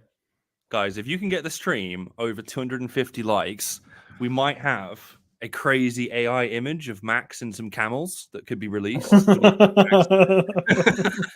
if we go really crazy, get it to 500, we could do some gender swaps. Fucking hell, boys. I do not condone. Yeah, I didn't think so. Yeah, you've got some horrendous shit of me. When we were in Georgia, mate, you literally AI'd some women versions of me. I was like, bruv, like that. Yeah, I have so much ammo. It's actually like, the thing is, it's so bad that I would never use it against you. But I just every week or so I open it and I just burst out laughing. Use it against mate, we did one of Chris as well. Do you remember the one of the Viking hat of Chris? Oh mate, the one of Chris was hilarious. Yeah, we posted it on. I don't know where you posted it, but then after that, Chris just went really quiet, and we're like, "Oh, maybe he's actually hurt his feelings." Wait, the female version of me is actually really bangable. The female version of you two is hectic as fuck. Honestly, I would smash myself all day, but you guys like, yeah, nah. you are quite hot chica. I'm dude, almost. I know, I'm a really hot chica, mate. I'm actually. Will, yours look okay. Wait, hold on. Your gender swap looks like your sister. I know it does, but only slightly. Like only slightly. You're like, yeah, I would bang myself because I look like my sister. No, but it's different. It's the only closer slightly. I look like my sister, the more I bang. So it's just like that's all you can take from it. Similar eyes. I want to bang my sister.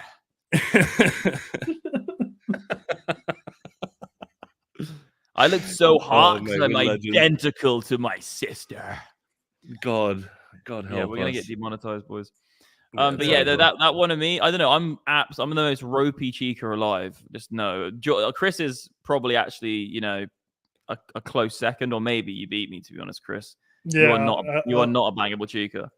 No, I'm almost tempted just to ask Will for his number. Will's sister's socials.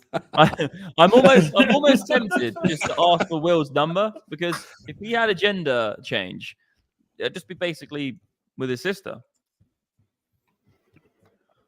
Jesus help us. Yeah, I think Eve, we do need help. Like at the end, when we get into like the hour and 40s, the hour and 50s on these streams, we just say stuff.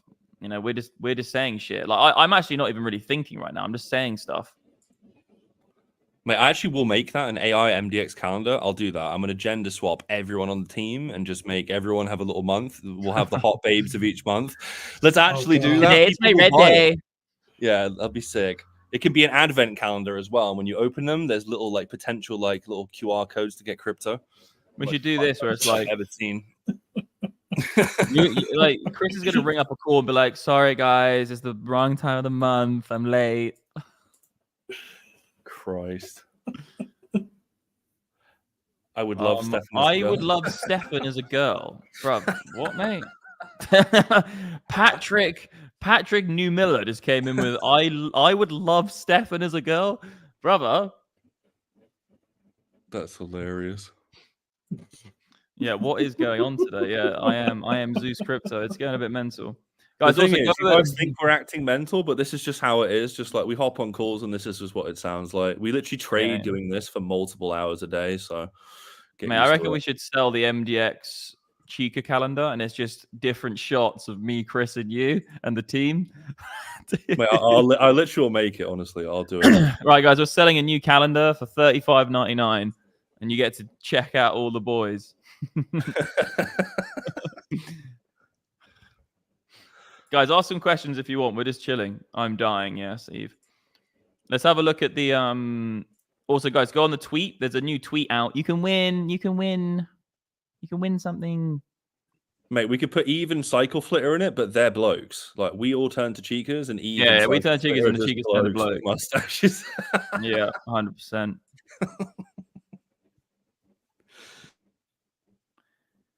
Don't trade with your heart. Trade with your feelings. Stop what you're doing.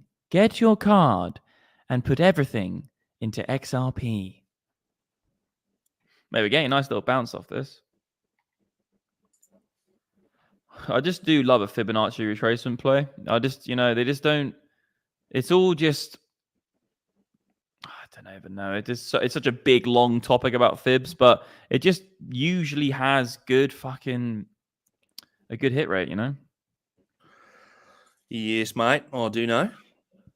Runes, runestone on soul. Prepare for strong entry after next buy. The runes, the Bitcoin runes. That's the next thing, right? Yeah, BRC20, right, is like natively into the fucking block, and then you've got runes, which have like this weird way of being a little bit more scalable. It's an interesting space. I do really think BRC20 is going to be a big thing, and like everyone was like, but it's not a narrative. I'm like, guys, I've told you before. On this channel, we don't chase narratives. We find the shit that is good, and we wait for the narrative to come to the thing that is good. That's how we roll. We'll trade narratives every now and again, but not like as our whole strategy. You're just going to burn yourself out, get tired, make a mistake, revenge your fucking trade, and you'll just lose. Yo, what time frame do you use to enter your trades? Mate, that was the exact voice I read that in as well. That was really weird. Yeah. Yo, bro. What you saying on the time frame, brother? So, like, what time frame you using, bro? I'm basically, legend. The answer to that question is whatever time frame I'm trading is the time frame I take my trades. I can trade any time frame. Put me in front of a 1 minute, put me in front of a monthly. I can trade on the basis of those charts. That's as simple as that. What I would say is this, though. Are we going to say something? Basically, when you're analyzing the market, I'll say it real quick. When you're analyzing the market, look at all time frames. Look at all the time frames and get a good perspective of the market. And then if you're looking for a scalp trade or a lower entry, go on a lower time frame to get that scalp. If you're looking for a higher time swing, just zoom out a little bit, have a higher time frame perspective, and then look to either buy in with increments using either adaptive trading or even iceberg trading or ladder in lots of limit orders. You can do it manually essentially as well. And then have a little area looking to buy. I think with swing trading most of the time, I've made most money by just laddering in. It's never like pinpoint in on a swing. I'm always like laddering into it. I call it nibbling. Nibbling. Hi guys, I'm like a little fucking squirrel. Like, and then like I'm nibbling, sir. And then it goes up, and then I turn into a big fat fucking whale. Yeah, that's it, I think. All time frames in it. That's it. I'll start out on a monthly, mate. I'll see what's going down, and then I'll slowly goes down to the weekly, don't I, bruv? This guy talks like this, like, my bank forced me out in December. Had to buy on the BTC around 22. Now it's a huge dang. Oh, no, he wrote dang. Oh, no, dang. I thought he wrote dank. Okay, if he wrote dang, it's okay. Now it's a huge dang, the bank. What entry level should I buy back in? Wait for 45K. He wrote dang. How did your bank force you out? Like, how does that happen? My bank forced me out. Yeah, Will Cool Magic. What are you talking about, boss man? Yeah, I would say like the best bet really simply is to start buying back at any discount. So you just look from levels lost and then you 10, 20, 30%, you start layering. The further it goes down, you start buying more effectively. Mate, we need some t-shirts with those on the back, all time frames in it. I reckon that's a banger of an MDX t-shirt. Yeah. And even just take his profile picture as well. Just throw it on there as well. I think another one also with the whole time frame thing that's important is you look at what time how often, like how long are you in positions? So is your average position, are you scalping? Are you in and out of a position in like 15 to 30 minutes? Or are you keeping it open for a couple of days? Like, think of it this way. Like, I talked to a guy a couple of months ago, and he was saying he's having issues because he would enter and he have a really good entry, and then when he gets out of the trade in like 30 minutes, he's already underwater. And it's like the problem was he was entering on the 15-minute and then only staying in the trade for half an hour. So basically, one more 15-minute bar close would effectively change. So you'd have to go much further down in time frame, like the 3 minute or the 1 minute. Realistically, most people need to start on the 4 hour. Like that's probably the lowest you should be trading at if you're starting out and trade spot, because jumping into leverage is not it, because that is a whole different ballgame. Max, what the fuck are you doing? Someone said, just curious how you three got into this life, self-educated. And I was like, this is how I got into the life. Illuminati, I see. I am there. There's a really great book if you want to get started in it. Mark Douglas, Trading in the Zone. That's probably like that works for across all markets to get a good perspective of trading. Book by far, and it has a quiz at the end, which like helps you understand it. Really, really good. Yeah. Trading in the Zone, Mark Douglas, 100% one of the best books I've ever read about trading. Read books. Stay away from influencers for the most part, especially ones with mustaches. They're scary. I was buying crypto through my bank, but they dumped all crypto in December and forced me to sell out. Oh, so you kept it in the bank? That sucks, dude. Yeah, you need, if you ever buy anything with a bank or anything like that, aside from Revolut, but even Revolut, you shouldn't keep loads on there. Just make sure you get self-custody. So expensive. Yeah, self-custody is the king. Bank, but they dumped all the crypto in desk. Oh, fuck, yeah. So they just force you to sell at any price, yeah. Whatever price was. That's so scammy. Well, that's what banks are. They're basically the original centralized exchanges. So this it's guy not your money; it's the bank's money. I can't lie right now. There are some really good watch deals, and I've been looking at it. And these types of watches, like these APs and these Oaks, some of these watches were like 40K, like in 21, and they're dropping to like below 30 now. So there are actually some really good watch deals. The thing about watches is like it's kind of it's an interesting market because it's not like very liquid. Like these watches are quite rare in a lot of cases. So like sometimes with like a stressed, it's actually a lot of fun. I understand why people get into watch dealing quite a lot because it's just like so nuanced and different. And you can find someone who's in a stressed selling position, or you can find someone who just really likes the item, or you have someone who just comes in with loads of cash, says, fuck it, I don't even care what the price is. And it's just like a little bit more like people orientated. I've been talking to a few dealers actually on Instagram, and they're just like, yeah, this one's be this, and there's always a story behind it. It's quite fun. But yeah, some of these watches, guys, are looking like there are some nice little deals out there across the board. For some reason, they won't let it market fucking. They're making me try to pay for it now, the bastards. But overall, the general market has dropped. You know, it's down more than 30% global, right? But that's just in the whole market sector, and this is an aggregate. This is an aggregated index of ADs giving the prices of their watches that they sell to retail. So, like, you could even find some specific watches, like Omega watches, right now, and you can find some of the I can't remember the name right now. There's a Rolex equivalent who is like so cheap. Tudor right now, just like mental cheap. And Tudor is exactly the same as a Rolex, but it's just like you're not paying for the premium name. So like, I think we actually pulled the top on watches so well. Like you and I were in Dubai during COVID, and we were watching everyone at the top of that bar just walk around with all these mental watches, and we were just like, "You're all just buying the top." Just like I remember looking at the prices, and they were mental, weren't they? Yeah, I know. There was the most ridiculous ones, and I can never pronounce the name correctly. It's these really lightweight ones, which are like a square. They're like a rectangle. Richard Mille. God, mate, they're the stupidest watches. Anyway. They're the worst. They're horrible. I've never seen someone with a Richard Mille who I've wanted to have any interaction with. Like, I completely agree with that. They're always twats. Never. Twats. Always. The thing about a watch, right? The thing about APs and getting a nice kind of understated watch, like say something which isn't on the full. Like if you buy a Rolex, right?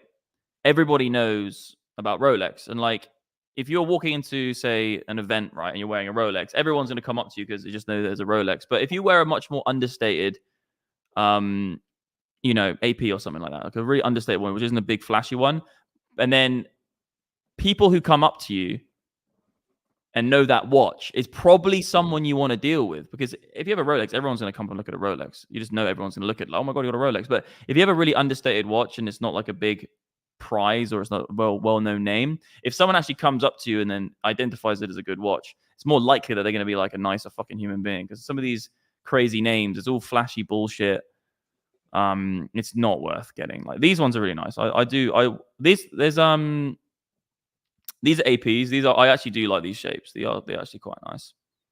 And also you've got trying to find one for you now, but there aren't any on here. They're really not about at the moment. Can you guys see my screen? That's a really nice Omega. I actually really like that. Like, it's really understated. It's not flashy. You've got in the middle here, you've got some sort of Seamaster geography. So I think it's the Pacific Ocean and the Atlantic Ocean. It's got London there. It's a really nice watch. And it's expensive, obviously, $24,000. But if you were wearing that watch, you're just going to get a more interesting type of person come up to you, I think, who would identify that as a nice watch, because it's not trying to show off, you know what I'm saying? Do you get one of my point here? It's very nice. Good prices as well right now. We're getting some good movement on corn. Fuck corn. I'm looking at watches now. I'm over with corn. I'm done. Rolex here. Let me go back on Bitcoin for you. Yeah, nice little bounce trade. Lovely, jubbly, bubbly, mubbly. Let me quickly whip up. I'm trying to find a watch brand.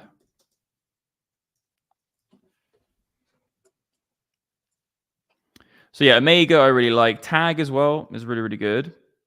I sold all my watches, so I'm actually kind of in the market right now. So if anyone actually knows,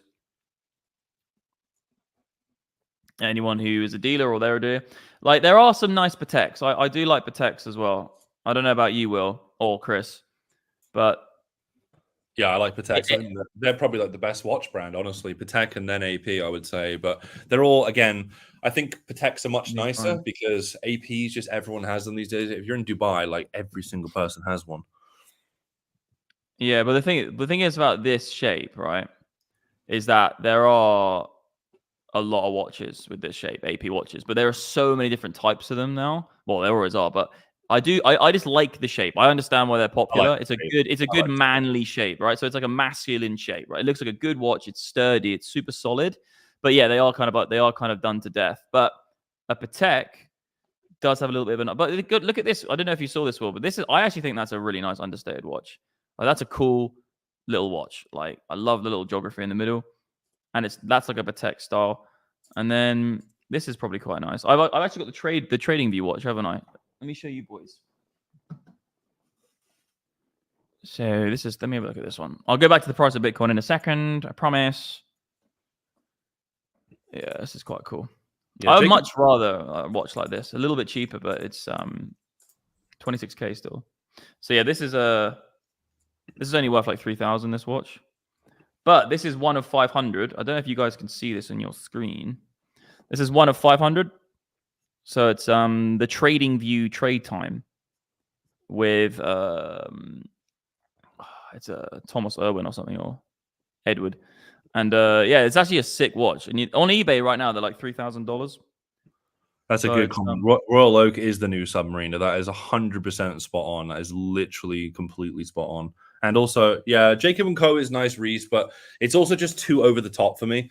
Just like it's kind of like those like crazy, like, you know, sometimes you go into like those really like overdone, like, you know, like they have a lot of them here actually in like around the Russian areas, but they have these like Slavic looking buildings, which like I'm sure they look nice in like the 50s or whatever, but they're just way over the top, and they've got chandeliers and gold, and just like, for me, I'm not really into that kind of vibe.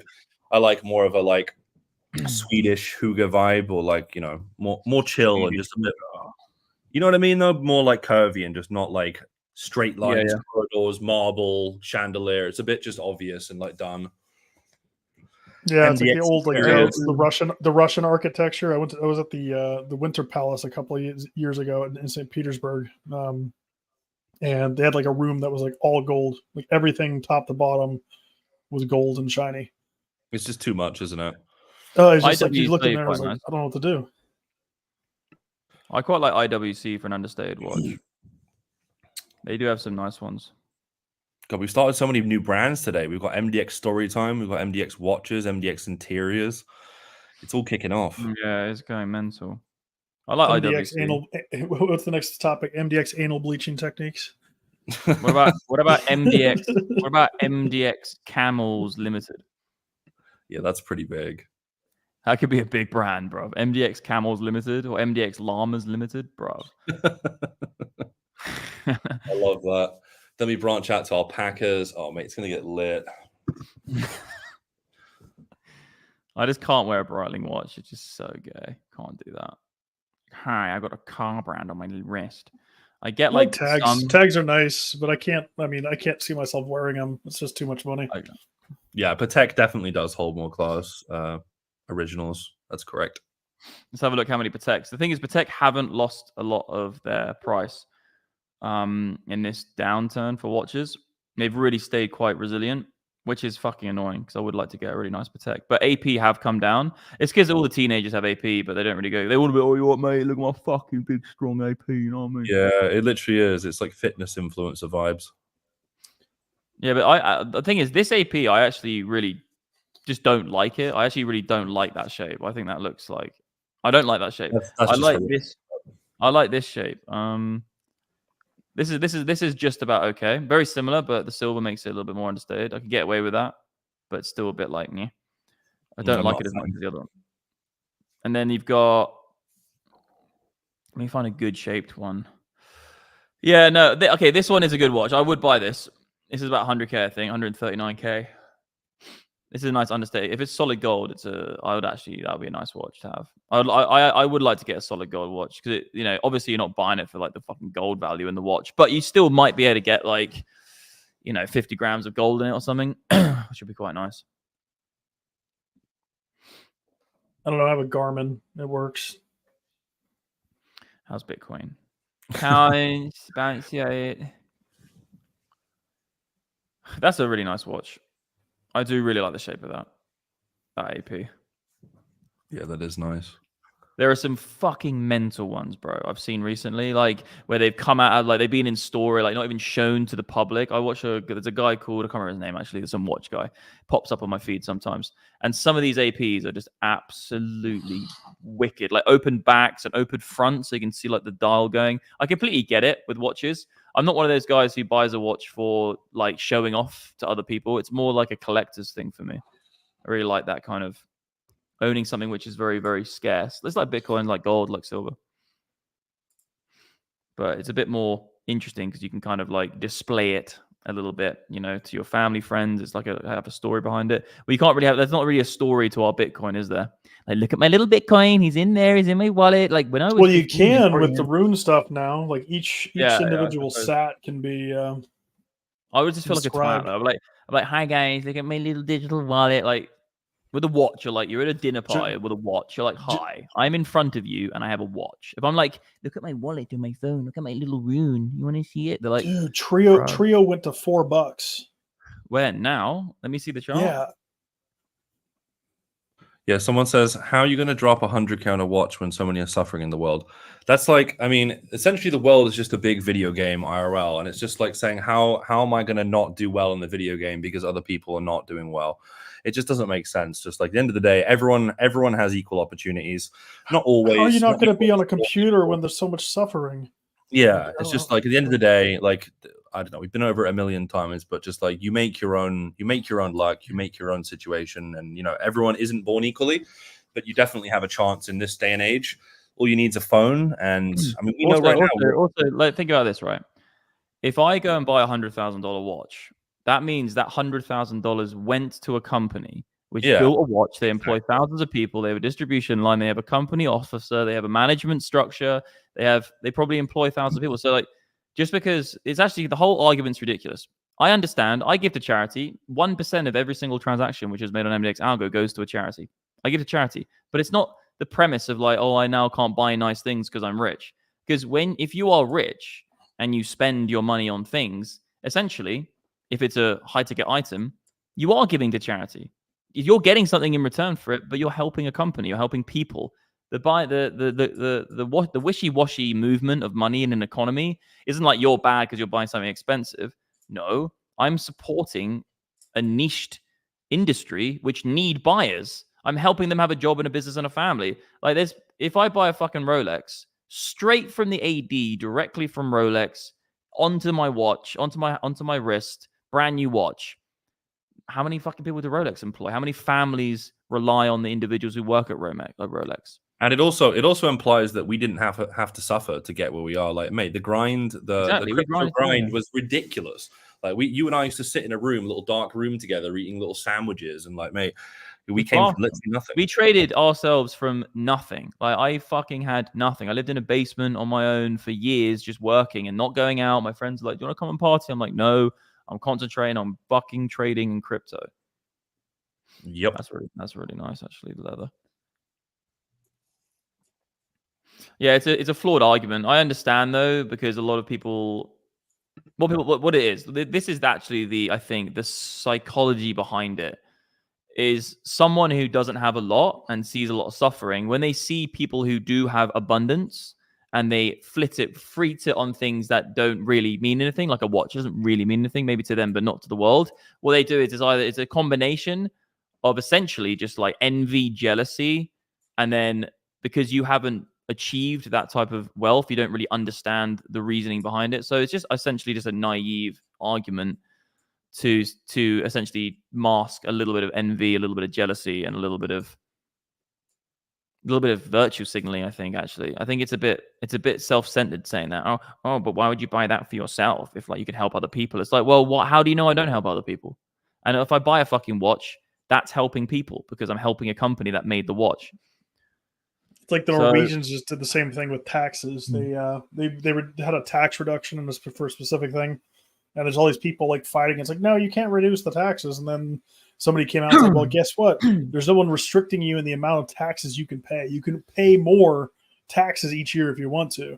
And I think there was like a total. They had like the total reduction. I think there was like $1,300 of people who paid over because of that, the virtue signal, and it was like potentially millions in lost tax revenue. And they said, no, that's not good for the people. And yeah, like buying. It's just it's buying an expensive watch or buying something. There's no difference between buying something cheap and buying something expensive, because like you could just buy a lot of the cheap thing.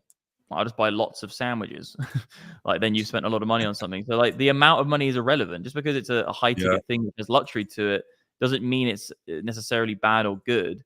And also like the point you made, Chris, about the tax thing, it's like anyone can write a bigger check to the government if they want to. So all these virtue signalers, only the rich people should do it. It's like you can, if you're so fucking great and you're a martyr and a saint for society, why don't you pay 80% tax? Why don't you give more money to the system? That's what I always say as well. These people who make these comments, why don't you work harder so you can give more money to charity? That's what I always say. Exactly. Like, I'm like, why don't you go and grind? Like we did. Like, what the fuck are you talking about? Yeah, it's like, why should I pay? Like, this is the whole problem with society. It's like you are essentially, well, not society in some countries, but the Western society. It's that you are penalized for hard work, because if you do hard work, you will pay more tax. It should be the other way around. Imagine if you flipped the fucking switch and really fucked over those lefties and said, you know what? If you don't work hard, you pay more. If you work shit, you pay fucking more. The guys who are rich should pay less because what they a lazy tax. Yeah, like imagine that. Imagine how fucking mental that would be. And also, it would actually be probably really good because it would force people to actually do something with their lives. And also, like the thing about this whole thing about, oh, you're rich, you're bad. If you're paying 1% on a fucking billion, you're paying more than every single scrub who's got a fucking goddamn job in McDonald's combined. So like now there is also escape velocity for ultra wealth. Like that is a real problem. Like the way the richest people in the world don't pay taxes is because they take loans out on their unrealized gains on stocks and funds and bonds and shit. Yeah. So there is, so to play devil's advocate, there is the ultra wealthy not paying taxes is an issue, but that's a loophole. That's good. Like, because the ultra wealthy not paying tax means they can employ more people. Because if they don't pay tax, then the government doesn't soak up all the tax dollars and then go and fucking distribute it in a bad, inefficient way. Because someone who owns a company who has to pay lots of tax. It means they just can't employ more people. They can't grow. They can't expand. They can't have a better business. And if they have a better business, that means they're going to do better for society, because at the end of the day, the person who is creating the company has their ego, scrutiny, and their head on the chopping board. But the government don't have any scrutiny, because if they make a mistake, everyone's just running down the clock. Oh, fuck it. Can't help you. No, you can't go to anybody else. Don't worry. We'll help you in 3 days because there's no one else to go to. So and even if you do pay tax, it's directly convertible to artillery rounds that get sprinkled into Ukraine right now. So exactly, it's the whole honestly, the whole argument, like we're having a really, like, people, it's gonna be blowing some people's minds because they're so fucking left. It's just like we it's all what we're saying is actually the truth. Stop virtue signaling. Stop coming up with these little emotional things and think about the actual logical answer. And if you pay tax, you're just giving it to a nation that is blowing up people all around the world anyway. So I would rather have my money myself. Thanks very much. I always say it to my left-wing friends. Like we get on, like we have different sort of like political views, but I'm always just like, you know what? You're so against war and you're so against all this, but you're so pro-tax, and your tax literally mostly goes to that. So just like they're not even, and also these people aren't even pro-tax because they would never ever pay more tax than they have to. They just love the law. They love being told what to do, Will. They love being told what to do, because they could just say, oh, you know what? That number you're giving me from the government, maybe actually I'll be a bit more virtue signaling and I'll give more than I should, but they never will. They always do what they're told. They're honestly, the socialists. Well, you don't need freedom if you have security, of course. That's the whole argument. God. Everyone just wants handouts. Like if everyone just concentrated on making their life better instead of being like, oh, he has this, I want that. Just that is the problem. Everyone is just so focused on just like other people and what they should be doing. Just like, why don't you go do it? Yeah. Also, this as well. When you see relationship coaches, like they come up on Instagram and stuff all the time, and they're doing these big philosophical points, like you should just do what you need to do. You should just do what makes you happy. You should just do it's all you. On these, I have this weird crossover between these dating coaches. I'm like, you're basically fucking a free market libertarian at this point, mate. You're like you. But then it comes around to money, like, no, we should share and be helpful and give everything back. It's like the advice these people give. It's like you should do everything in dating for you, but when it comes to everything else, you just give everything away. It's like, what the fuck are we even teaching people in this world? It's not even okay. Like, you need to put yourself first. And if everyone puts themselves first, you need less charity in the fucking end at the end of the day. We're getting a bounce, by the way. But and people will just say, Trio is lifting off. Yeah, Trio's mooning, mate. It's up literally. Can we get your chart up? Yeah, look at this, mate. We started the stream and it was like, it's literally following my path. It's literally following my path. We started the stream here or a little bit above, and it's literally here now. Let's go, chat. Moon it. Yeah, Trio, guys, go on. It's going to be launching on MEXC actually and BitGet this week. So Trio is a big BRC20 ordinals bot. They're going to have a marketplace. You can create and inscribe BRC20s. They're going to have a whole host of stuff coming up. And it could be a winner in the race. You don't know, but it could be a big winner in the race.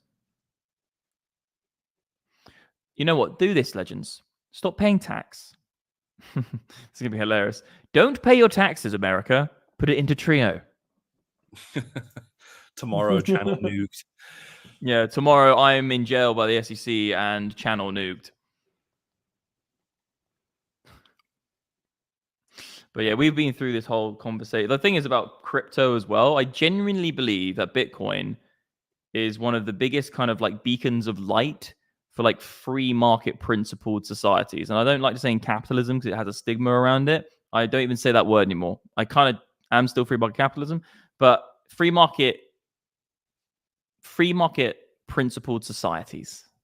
It's like Bitcoin is the one beacon of light. I think when people come into crypto, they kind of get like obviously orange pill, but they also get like free market capitalized, free market capitalismized, because it's like it's like this thing which has no government control, so it mitigates out big government.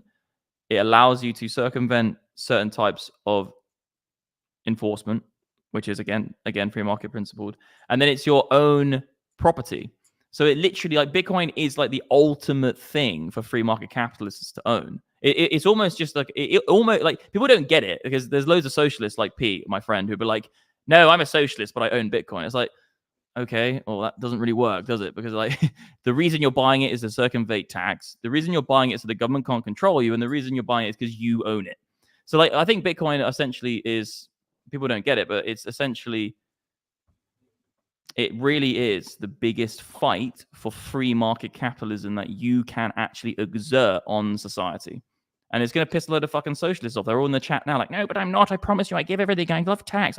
I don't have Bitcoin. I lied. I have none. Just tell them, open up that wallet, boy. Let's have some. If you're a If you own, socialist, honestly, okay, let's have if some you peace.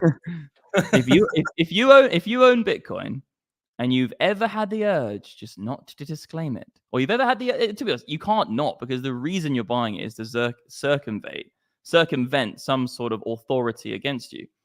So obviously, free market capitalism is private ownership, voluntary exchange with small government, and socialism is public ownership, non-voluntary exchange, forced intervention with big government, because the government are the ones who have to enforce the rules with a big government so that you have everything shared equally. So like, it's just the fucking, it's really sad, but it's also very empowering, because I think Bitcoin might be the thing that kind of just makes the socialists and the lefties just go, okay, we kind of get it now. I know it's going to be difficult and it's never happened in history and everything ends up to the left because of, you know, essentially big government, but it might try. Actually, gold didn't manage to do it, and that's been around for 5,000 years. But the thing is, gold is different because people get confused about gold. People don't understand what gold is. They think gold's like this thing and it's metal and it's, oh my God, it's jewelry though. It's not money. People don't get that gold is money. It is money. That's all it ever has been. That's all it ever will be. There's no other fucking good use for it.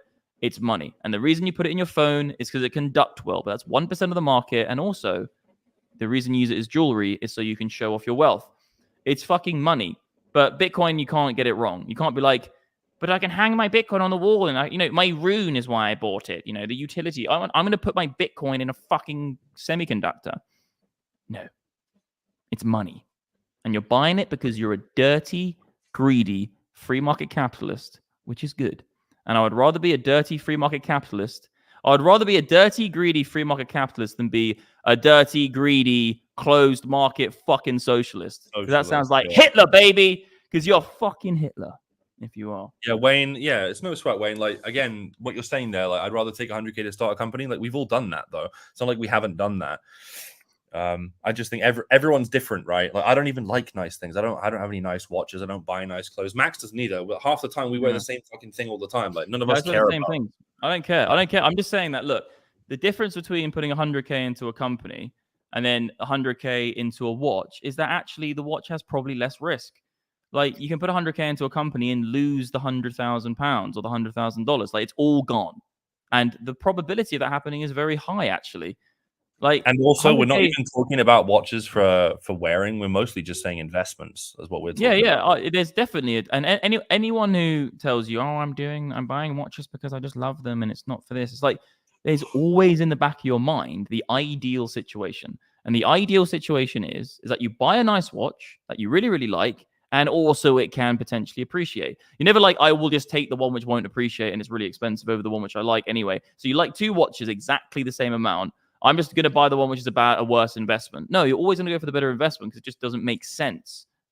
Like, but yeah, no, if you buy a watch, okay, what you're actually doing is you're not buying a watch, because when it comes to the secondary market for watches, the resale secondary market, you're not really buying a watch. What you're doing is you're just transferring the thing you're trading with, the US dollars, into something else which can store value. It's not really a buy or a sell. It's like when you buy Bitcoin, you're not really buying it. You're just transferring the dollars into Bitcoin. It's just, it's like when you buy something a lot of the time, like you buy a bottle of water, you buy it, you drink it, the bottle of water is gone.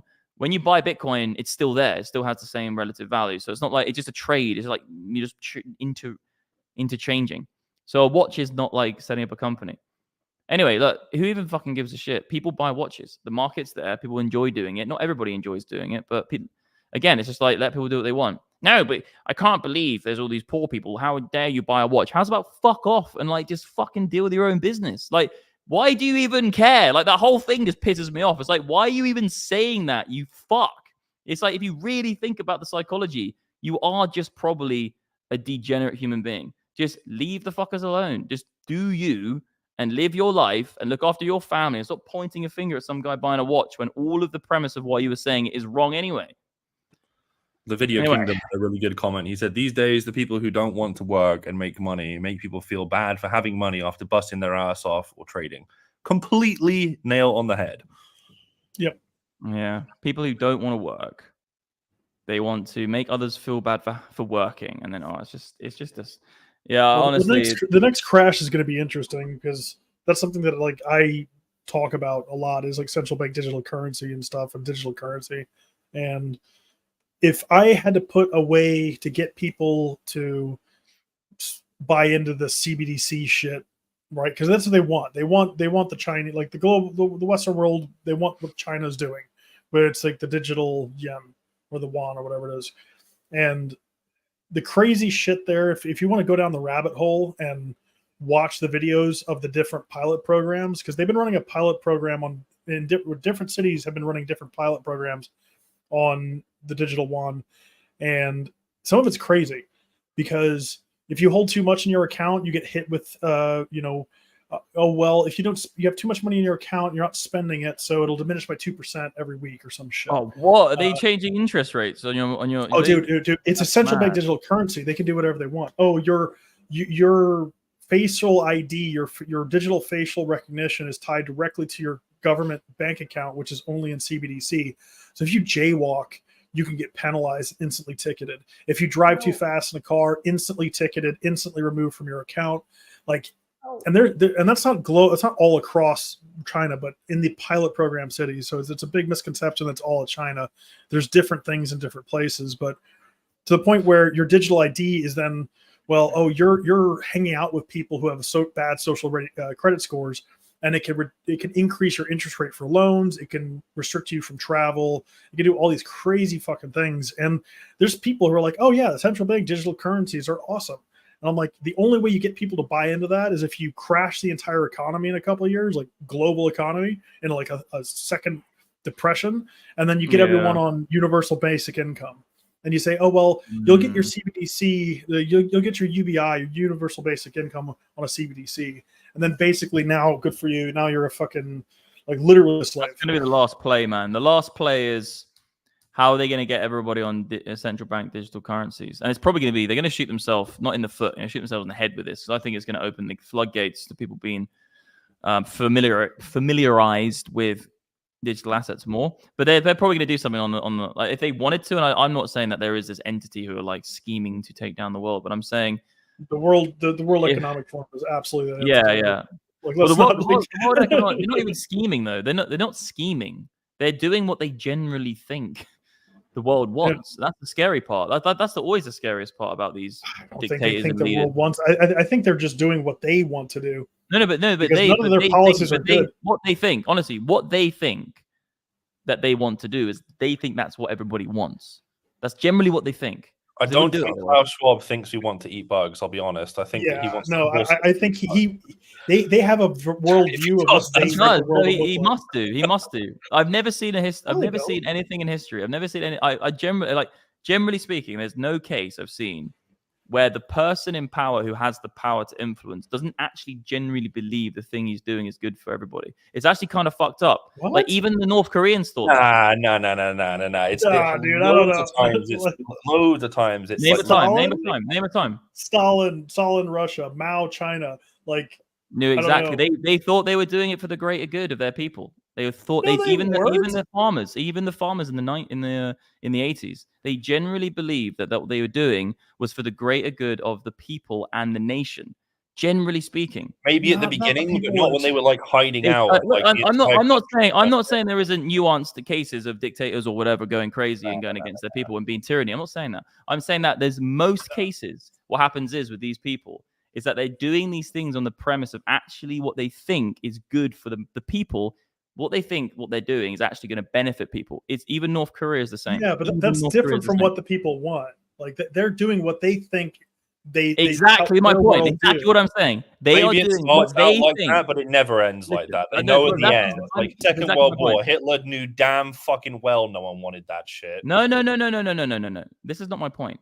the people who he invaded, obviously he's hurting the people who he invaded, but Hitler did the things that he thought was right for the German people. Yeah, exactly. This is my point. There's always two sides of each coin, right? And I'm saying that obviously Hitler knew when he was bombing the fucking London, he was killing human beings. It wasn't good for Londoners. I'm saying that in the journey of the Socialist Party, the Nazi Socialist Party, he thought what he was doing was for the good of the people, and the people backed him. And a lot of the time, in a lot of these cases, the Klaus Schwabs of the world, they generally in their brain think what they're doing is what they want, and what they want to do is what everybody wants. And I would guarantee you, if you ask him a question saying, do you really think this is going to be good for the world? He'd be like, yes, I believe that this will be good for the world. He's not doing it because he wants to hurt people or kill people. He's doing it because he generally thinks that that's the best case. That's the scariest thing about these people, guys. That's the scariest thing. It's about power.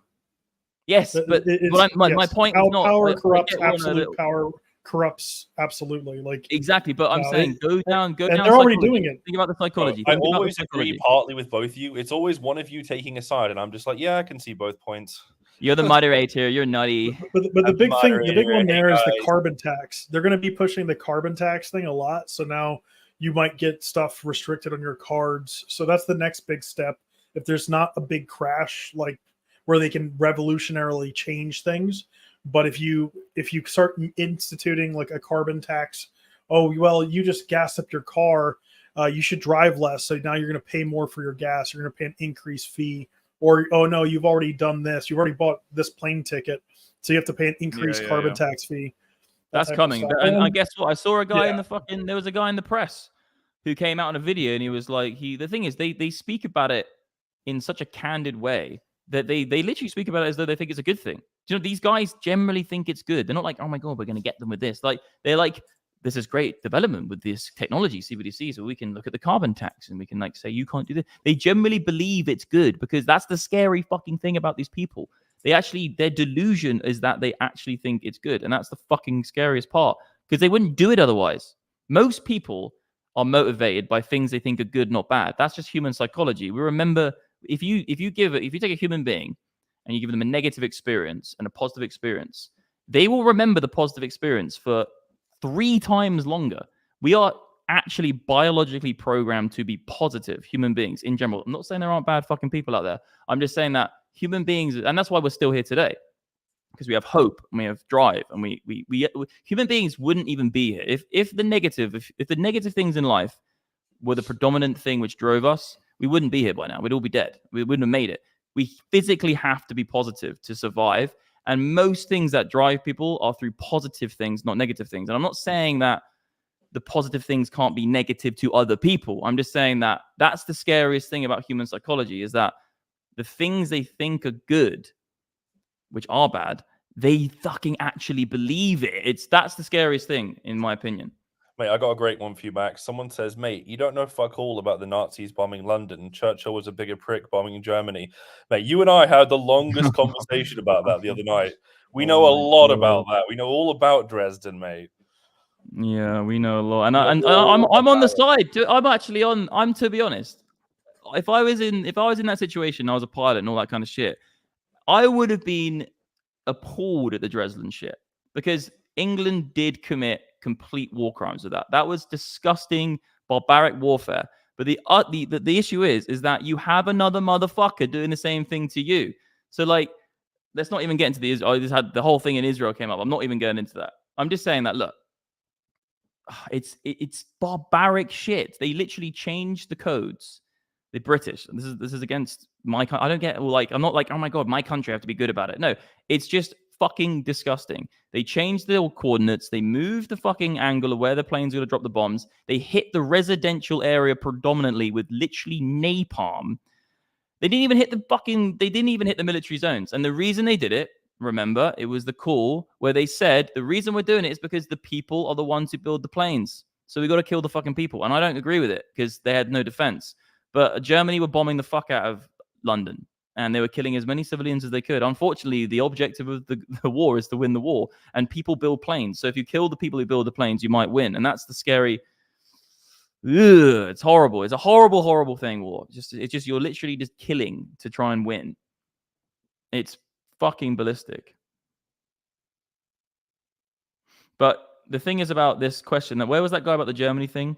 The thing about Germany, right, is I think what most people have forgotten in life, right, is that if you punch someone in the face first, right, you can't go crying wolf when you get a punch back. And that's just how it has to be. And there's too many examples now, but like, oh, but England did this. It's like, no, but Germany literally took over France, rolled the tanks in and started bombing the fuck out of us because they literally wanted our shit. Like, you're going to get a retaliation. So it's just bullshit. Some of these fucking arguments people come up with, like, but no, but we did this first. You did this. It's like, look, if you're gonna punch someone, you're gonna get a punch back. Like, and also then you have to say this, okay.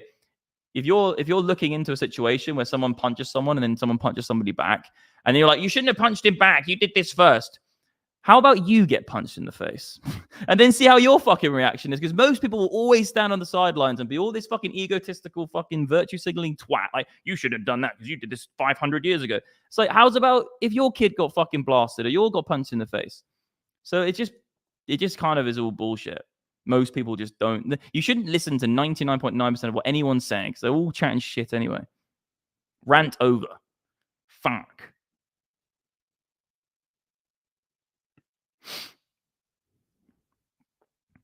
What ranking in the world has England now in terms of military power? Don't know. Probably like not even in the top 10 anymore. Yeah, fuck all. They're all non-binary, mate. We can't do anything. Yeah, literally, like you go there and they're like, hi, like, so our napkins go over here, like our gun. I don't even know how to use it, but like someone showed me the Yeah, all the dudes are in the trenches. Like, I think I'm pregnant, so like I was wondering if I could get shipped back. Like, I think I'm pregnant. I gotta go home. I Like, gotta go back. Why you guys don't even know. Like, that's actually happened so many times, especially in the last couple of years in the U.S. Like, I've been out for a couple of years from Marines and shit, and I still keep in touch with buddies. And the stuff they tell me is like, yeah, we're about to deploy, and then like all of a sudden, like half the chicks just magically got pregnant and didn't have to deploy and stuff like that. And I'm like, what the fuck is going on? I don't know, man. And then they want to talk about equality. Hey, the world is so funny. They all want to talk about equality. Okay, go and sit in a trench in Ukraine, mate, freezing your ass off with FPV drones coming that will literally blow your fucking limbs off, that literally turn on a dime and go 200 miles an hour into your fucking face and make you look like a splattered watermelon. No, you don't want to do that. Let the dudes do it. And even they don't want to do it. I was actually thinking about it the other day. I was like thinking about, I won't go into the actual politics of it. I was thinking about like the dynamic between how a war starts. And it's like, when you have like essentially the actual shot across the bow, it's like countries start doing like military exercises to kind of like scare the opposition. Then they start shooting some missiles here. And then they actually do a barrage. And it's just like, it's literally like two animals like trying to like scare each other with little tactics, you know, like a little pelican or what's it, that fucking peacock, like, and it's like the whole thing is built on just like these ridiculous animal instincts. And it's like, I don't even know where I'm going with this point. I just had that thought the other day. I was like, oh my God, like, no, I mean, that's what it is. It's like, have you ever seen like two bears rear up and like go at it? They don't just like run at each other full speed. They stand up to each other and go, fuck you. He goes, fuck you, Tony. It just goes back and forth until eventually they just start swinging at each other full bore. It's just all. And the thing is, the issue with it all is like, there's always a good fucking case on either side when you really look at it. Like, I don't know. I don't care how much you know about like fucking Ukraine and the NATO or Israel or Palestine. I can't lie. Both sides always genuinely, if you really go down the rabbit hole, have a pretty good argument. And it's like, that's the problem with war. It's like they just both think they're right. And it's the guns come out, essentially.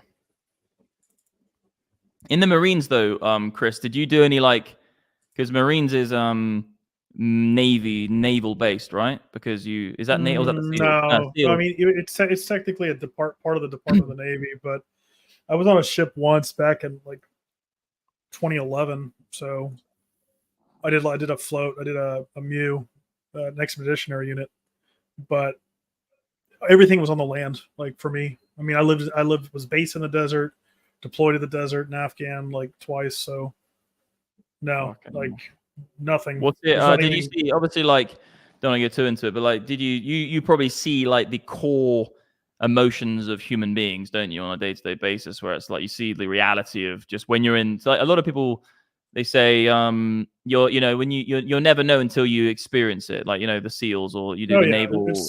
There's some things in life you just don't know. You don't know it until you do it, and that's what you've seen about basically.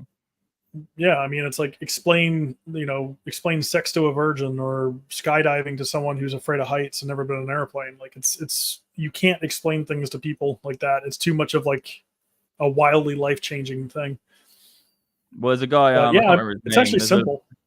It's actually simple living. It's actually nice because it's all of your ego goes away, and it's you don't have internet, you don't have anything. You have like, oh, I've got bullets, got water, food, batteries. Max, what's the Bitcoin range song?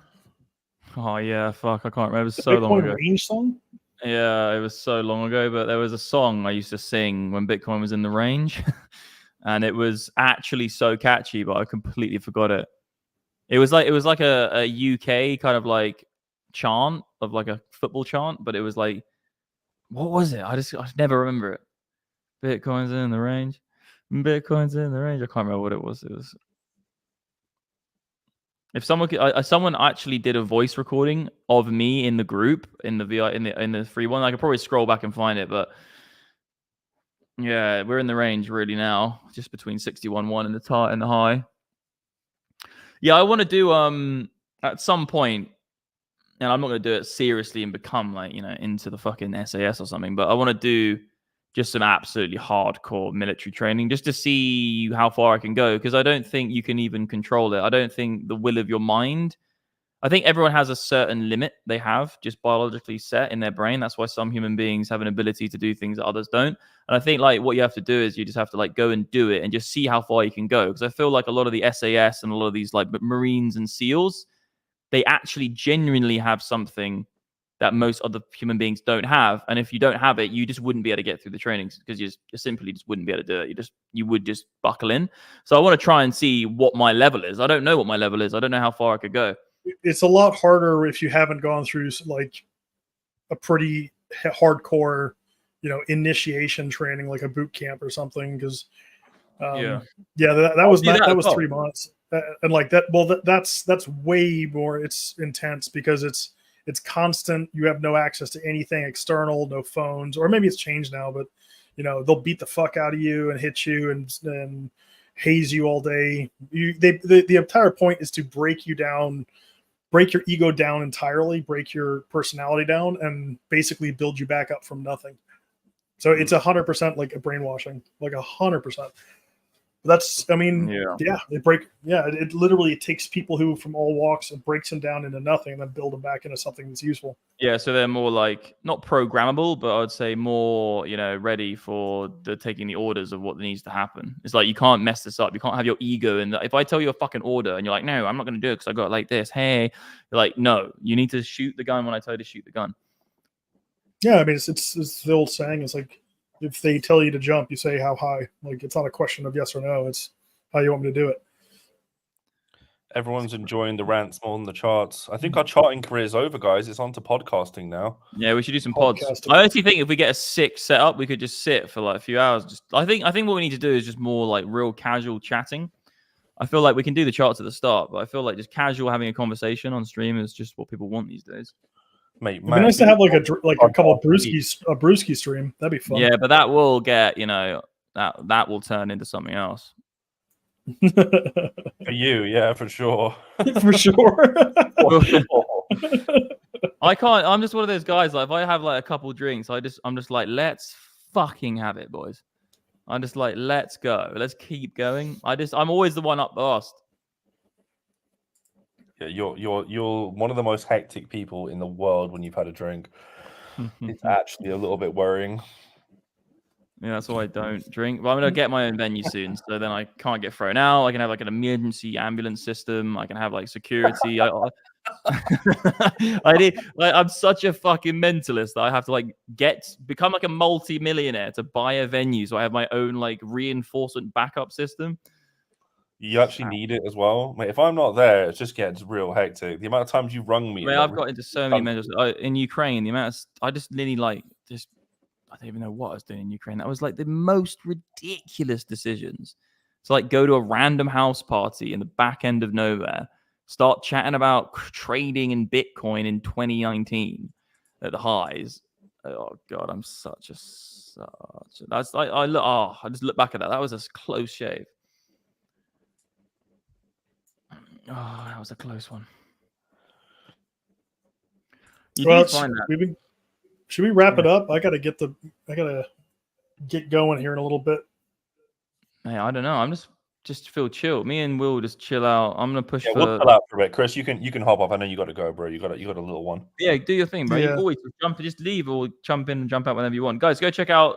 Get Chris on fucking Twitter. You post some tweets, man. Some good tweets.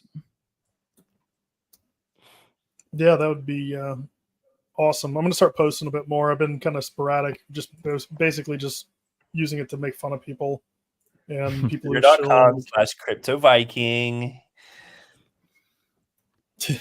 Yeah, good to see you, brother. We'll see you next week, man. And I'll see you. Well, guys, Viking, I'll see him every day, isn't it? He's in our VIP community, so see you tomorrow, brother. All right, take it easy, guys. Have a good one. Yeah, see you later, bro. Peace. All right, if you boys got any more questions, also I'm gonna post the link, and again, I'm gonna fire off the MDX algo link. So, guys, if you want to win our product, MDX algo, which is trading education at its finest. Real salesy, trading education at its finest, the gold standard, the orange standard of trading. Yeah, go and do all the stuff on that tweet, guys, and you'll have a chance to win MDX algo. Mate, Jerry, you could have had mine. I was going to go to that, but I didn't go. Max, I'm an algo lifer. I'm for Dubai. I'm for Dubai tomorrow. But I'm struggling to get a pair of token 2024 tickets. I think it's 2049. Any idea where I can buy two, as they have been sold out? They've been sold out for a long time. I actually got my 2 tickets from a sponsor, so I couldn't even get them if I wanted to either. But it's a really, really big event. It's all kicking off basically over the next couple of days. I was at a few things today. Also, we've got a black tie dinner coming up. Actually, it's Wednesday night. I thought it was Tuesday night, but it's Wednesday night, the black tie dinner. Then we've got the Bingx party in the Burj Khalifa. Then we've got the events. And I'm going to like a bikini party. It's going to be a good couple of days. There's going to be loads of networking. I'll see a lot of you fuckers there if you're there. Mate, the Bingx party's in the Burj. Yeah. It's just in your house. Yeah, it's in my fucking house, man. I literally laughed. I was like, do you know I live in the Burj? They were like, no. I was like, you're literally coming to my house. It's hilarious. And it's actually, they've decked it out. I think they've got the whole Armani hotel doing like all this shit. Like Bingx are just, I was talking to Timo and a few other guys about this, and Tom. And I think Bingx is basically just like Bybit like 2 years ago, maybe 3 years ago. They're just more open for it, non-KYC. They're hungry. They're a little bit more hungry. Like Ben and everyone and a few other exchanges, they're all looking at CZ. And they're all scared, man. They're all scared. Like they're all just worried because CZ's basically in jail. Like, and no one's running to save him, really. Everybody loved CZ, but no one goes to save the nice guy, you know? It's crazy how little you hear about it as well. Like, man, yeah, what's going on with it? I'm gonna fucking type it in right now. Like, there's nothing. Like on crypto Twitter, there's nothing. Like everyone else gets talked about. CZ is just kind of swept under the rug. He's just gone. Like it's just a nice guy. Like no one ever fights for the nice guy. It's sad. Where is he? He's like one of the richest people in the world, if not obviously in crypto, and he's just gone. It's fucked, man. It's even more fucked as well on his part, because all Binance really did was try and work with the regulator. And then they just didn't, like, imagine that. Like, you're CZ, you've been trying to get everything passed for ages in America, and they turn around and they subpoena you and say you're going to jail. You're like, mate, I've been trying to work with you for ages. It's the ultimate kick in the teeth. I know. And also, I don't think he did anything wrong, mate. He just made a deal with FTX and then did a tweet and then said, I'm going to sell your tokens, and then sold the tokens. And then it created a supply squeeze on the equity of his tokens, and he got licked. Like it's almost like America. They're the kind of the big bully on the playground. Like they'll lose a legitimate loss, but then they'll just like change the rules. You know what I mean? And just come in and be like, actually, no. Yeah. we're just going to manipulate you and you're not going to win actually because it hurt us. Like you're not allowed. It's like I think it's fucking. I think FTX. I think it was quite harsh, but I also think I think Sam should have gone to jail, and I also do think that he did make a mistake. So if he made a mistake and he's gone to jail for 25 years, why should we be penalizing the other guy on the other side? Yeah, it's mental. Jerry, no, you can't. Mine was one of Max's. No, I just can't go. Mate, look, Turkish crypto investor shot himself after BTC crash. Like what? Like it didn't even nuke that much, mate. Bruv. Someone was on 20x. Yikes. Who was it? Who was the Turkish crypto investor? And also, oh god, it's sad, obviously, like, but why? Like, it's just money as well. Like, it's just like, you know, if you're playing GTA, right, and then like you lose a load of points, you're not going to kill yourself. It's just the same thing, but we're just living it. Like, it's just game money. It's just like little points. Like, you can always get the points back. Work hard. Yeah. I understand if you're really old and you lose all your money at 80, and it's like, oh fuck. But like, it's if you're, I don't know how old he is. Maybe he is 80, but I would say if you're in your, if he's anything below 50, it's just not a good shout. Yeah, it's just not a good shout. Yeah, they asked for KYC Bingx, but you don't need to do it mandatory. Not mandatory KYC on Bingx. It's a great exchange. I really like it, guys. You already know. Links in description, whatever you want to do. But it's I think it's going to be good. I think it's doing quite well. For a video explaining a trade. Imagine being the dude who has to go through those, like various different people explaining how to trade. Oh my god. MDX, if you organize a party, I can join. Yeah, I'm going to do the 100k MDX party in Ibiza. Well, I'm going to Ibiza in the summer, but I think the MDX 100k party will probably be. It's going to have to just be Ibiza, isn't it? Yeah, keep asking questions, guys. We're just kind of chilling out, really. We'll do a few more minutes. It's only like nearly 1 a.m. is probably the cutoff period, but I'm quite enjoying just chilling out. I mean, look, it's not really doing much.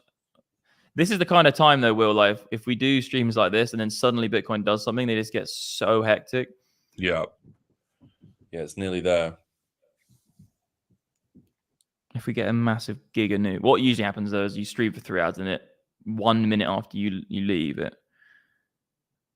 We've got a nice little bit hidden. No, it's just normal, regular bullish divergence. If it was hidden, it'd be going down. What's this guy saying? Hi, I am just waiting for the next MDMA stream. Oh, shit. Okay. Whoops. I remember we used to call it, we were like MDX, MDMA or something. It was. I don't think there ever was an MDMA stream, bro. I never did MDMA on stream. The funniest part of the whole thing is that everyone used to think you were actually on gear, and you just weren't ever. Like you literally. I wasn't on gear. Don't do it. It's so funny. I wasn't on gear. Like the thing was okay. Someone sent me a video, and it literally looked like I was on gear, but it was basically I had this for like literally 3 months. I had this insane nasal problem, and it was like I don't know where it was or what it was. It was during the COVID, so I don't know, maybe something to do with that. But whenever I breathed, it was really itchy, and I would literally go like that, and I'd touch my nose. It looked so. It just looked like I was like, yeah. So legends, let's fucking talk. Like it was, and I would go because what would make it go away if I got the like that, like right, legends. So. What we're going to do right now is we're going to talk about the MDX MDMA. People watching that must be thinking, just trying to call even more bullshit right now. They must be like, yeah, he's even got his friend to tell him that it wasn't gear. It's like they literally all think it, dude. Like there's a guy I met. No matter what you say, you're fucked, even though you didn't do it. Yeah. There's a guy in Ibiza. And you know when you like tell him like, dude, it legitimately wasn't, and then he'd look at me like 10 minutes later, smiling like, "Come on, mate, you can tell me." I was like, "Dude," I eventually just said, "Yeah, whatever, just like chill." But he just wouldn't come round. He was like, "No, mate." I was just wondering where the drunk Max with a gun, haha, and a cigar. Yeah, that was a good time. That was good fun.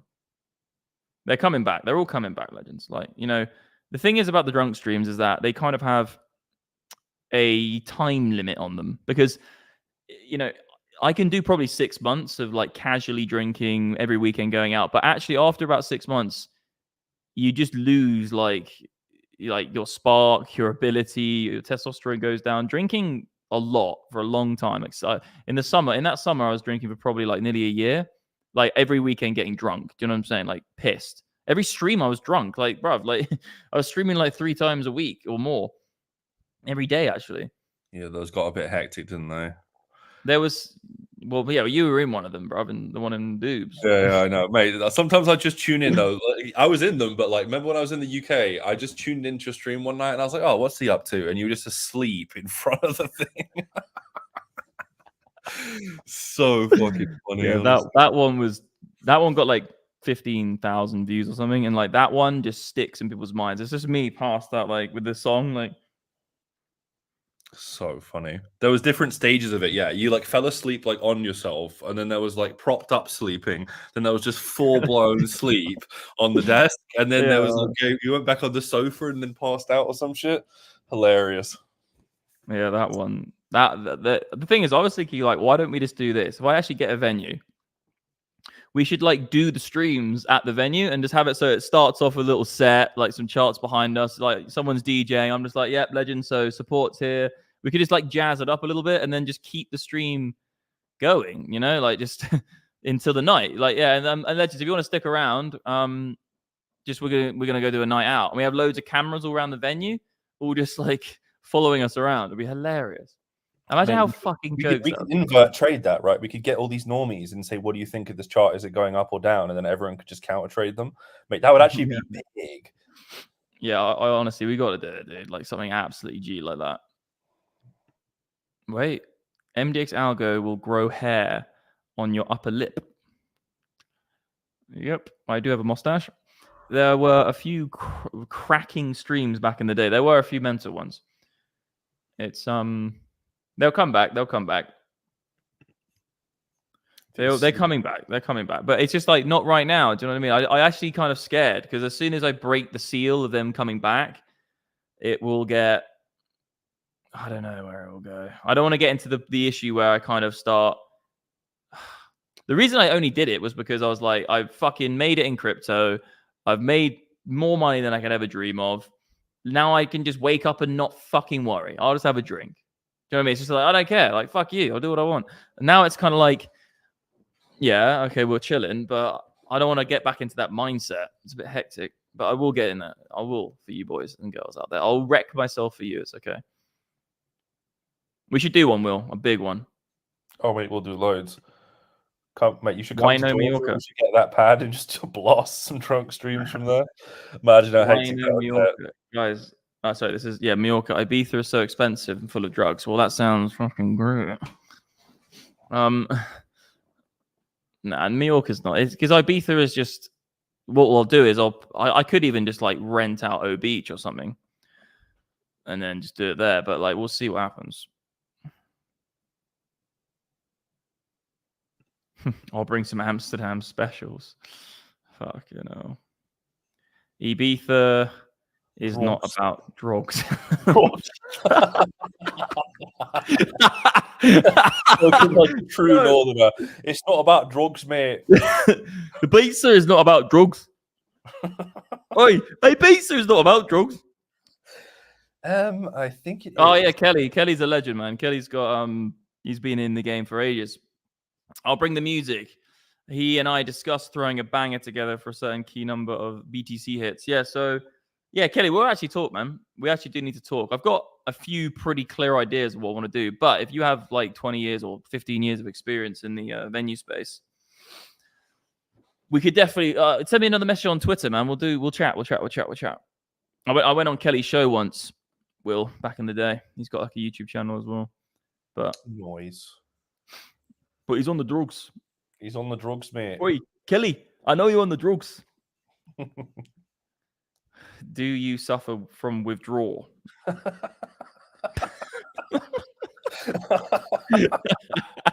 What are these questions?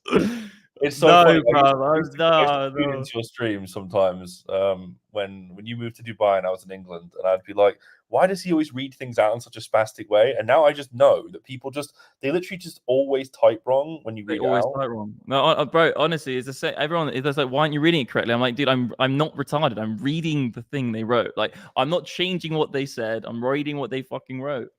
But do you suffer from withdrawal? No. Guys, I'm not actually that guy. Like, I was never. Okay, there may have been maybe a slight potential chance at one point, like alcoholism could have come into the picture, but I'm strong enough to say no. Like, I'm one of those dudes who I can do something like smoke cigars or cigarettes or drink alcohol and then just be like, now I'm not doing it. And whatever the feeling is, or I want to do it, I'm not. And I actually do a thought experiment. I just say, imagine if I was in a fucking jungle. Imagine if I just couldn't go to a shop and buy it. Oh, so convenient. The shop has the thing I want. Imagine if it just wasn't fucking there. Like, that's how you have to think. You have to be like, imagine if I were just living in a native country where I couldn't even have the ability to go into a fucking shop with a bottle with distilled alcohol from a factory in a bottle perfectly for me for a price. Imagine how ridiculous that is. Like, I'm addicted. It's like, no, you're fucking not. There's a billion reasons why it should not be there. If you drop you in a fucking a forest, and then you're like, but I'm addicted. It's like, yeah. So, mate, what are you gonna fucking do? So, yeah, Ola, honestly, I have actually been on the Peruvian marching powder, and Max has not been on it, and Max is more hectic than I am. I'm not even joking. Like, Max with a couple drinks down him is more hectic than anyone I know on the Peruvian. Well, mate, the thing is about drinking is like it gives you so much like energy. I feel like the Peruvian is just more to do with like really in tune conversations. And Yeah, it's just crangy. It's just way more crangy. Alcohol's way more hectic. I'm basically impairing my brain's ability to like coordinate things. All you're doing is like impairing yourself. Like, you're slowly getting like less and less coordinated. You're like, hey, it's absolutely mental what alcohol does. The Peruvian pure is just more of a really, really condensed, serious conversation. But having said that, I actually would say I'm not like massively into this, but I would say like that type of thing, I've definitely taken more from it than it's taken from me. Obviously, I say that now after having been in the game for 10 years, but I'm saying like some of the conversations I've had with friends and family on just certain things, narcotics, like not saying I do it now. I'm in Dubai, but I don't do any of that stuff anymore. But I'm saying like the whole thing is like definitely I've taken more from than it's taken from me. Because I remember doing loads of amazing things with family, friends, and just having experience moments. And like psychedelics as well, Will, you always say aren't actually that bad. So it's not a big issue, I don't think. I love me some psychedelics. The 5 copy strikes, yeah. Remember the sleeping stream? Yeah, I do remember that. That one was good. Dude, let's go. We can do a 24-hour stream party. We do it at 100K level. I'll DJ and chart periodically. And Jason Casper can have the walking desk next to the DJ booth. MDX will be the hype man. That sounds fucking great. But I definitely want to spin up some DJ decks as well, brother. Mate, we're going back to back. Yeah, we're going back to back sets. I love the way the new Pioneer CDJ setups with the whole MIDI controller thing. They have like beat port built in now. And so you connect it to the internet. And I looked at one the other day actually in one of the local shops here. And you literally just have your 2 massive CDJs. You can obviously plug in your USB sticks and everything. But in the middle, there's this portal and it just has Beatport. Like you can just search and you connect it to the internet and you just have all of the tracks on Beatport, all with like AFI files, WAV files. It's sick, mate. Yeah, that's if you get like 850 meg down like we have here, you can just be like literally streaming like, I don't know, 20 gigabyte songs. You know how crazy it gets with like WAV files and AFI and AIF files. I reckon if you got like a really nice speaker system as well, you could really play some like good sounding music. Most of these fuckers are just whacking MP3s into shit. Yeah, that's I definitely name of a club, mate. I would not go to a back-to-back club. That sounds real dodge.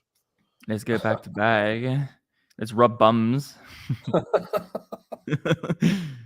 Yeah, I definitely want to. Well, Kelly, we'll talk. But this is what I've said. I'm going to buy my own venue probably in the next few years. And with that venue, I'm going to be the resident DJ. I'm going to place myself as the resident DJ. Anyone else can obviously come, but then it's with the event. To be honest, if I do the MDX 100K party, I'll probably try and just do a big set. Obviously, I'm not going to do the whole night because that will get boring. Because I want to go socialize, but I'll probably try and do a big set with someone like you will or someone else. And also these new CDJ systems, they're not even CDJs anymore. There's no CDs at all. But like they're literally mental, bro. Like the accuracy. Because I remember beat sync and all that kind of other shit was a bit wavy, a bit weird, and you have to like adjust it a little bit and get it in tune. Now it's literally just like flawless. You have a whole waveform system in the middle, which is like an iPad, and you can just see exactly the cuts of the beats. You can just go flick it there, cut there, move that across, and just start the track. It's just so mental now. Bro, we have to have a chat after the stream. Not tonight, but like tomorrow. I got to show you. Coins and Music was showing me this new AI DAW called RipX. Mate, it's mental. You can literally put in a track, right, and it will just extract like all the stems, and just like you can. It's honestly mental. I watched people doing it last night, and you can literally just bootleg any song perfectly now. Completely Really? mental. Yeah. Honestly, you'd lose your mind. I want to do an album again, man, at some point. After this bull market happens and we go into a bear market and we just can't be asked to look at charts for a bit, we should just sit down in a nice country and just build an album out. Get like some professional systems and get some actual sound engineers involved. Just like we can do a lot of that as well. But I'm saying get some really good sound engineers and we just be more of the creative side. Who's the other guy on the call? I'm Smallio. What is up? Yeah, Smallio is well, he's called Will. Your name's Will.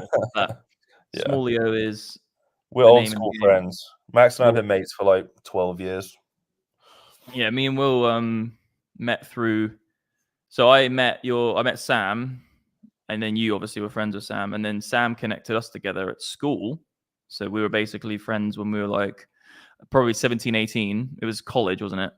And then Sam became a bit of a. No, I didn't really go in the direction we went in. And then we just did the same shit, maybe. We both did like music. We both in the same kind of scene. And then we both ended up doing crypto. And then we just kind of re-met again in like 22 or something. Went to a few festivals. And then ever since we've been trading since about 22. Actually, I'm 1 year older than you. So you were probably a bit younger. You were like 20, weren't you? Actually, wait, am I the year above you? I'm not the year above you, am I though? No, I'm Sam. No, you're a year above me. You're a year above really? Really? Yeah. That seems so weird. Yeah, we're fucking English lords. That's exactly it, Eve. We're literally English lords. We are English lords. I actually am. Let me show you. I'm the Lord of Glencoe, and you're not. Hello. Where is it? Oh, shit. Bro, where's my thing? Don't even know where it is. I'm just like in my little thing, like, where is it? Aha, I found it. So guys, have fun stealing all my Wonga. Can you read that? Lord Maximilian. Lord. I am a lord. Me. Lord.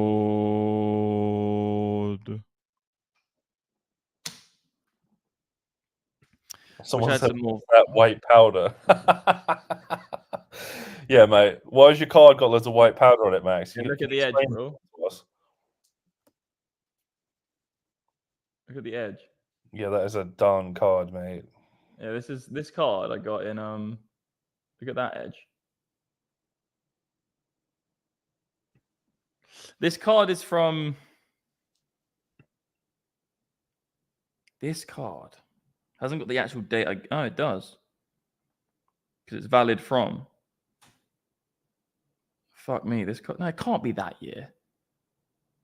No. Valid from. But surely it's valid from the day I got it, right? So it can't be 2018. I think it is, mate. Because I remember I was living in Bristol, so were you.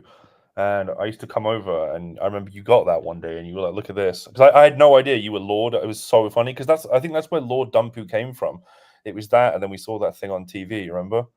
Oh yeah, it definitely was around that time. That TV show was fucking the dump station. Yeah, it was like.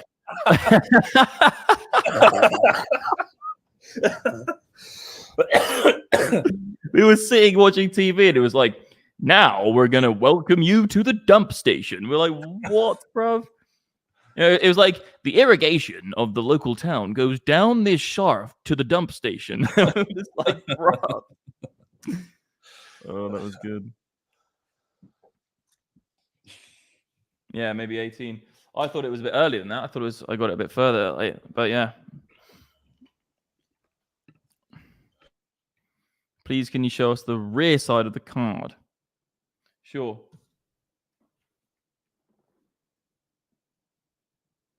There you go, guys. Have fun. Have fun with it. See how much cash Drinks on Max tonight. Drinks on me. There's so much money on this that I can give away the details, and there's no way you could spend all of it. It's not actually physically possible for people to spend what's on this. Someone just wrote Gaylord Max.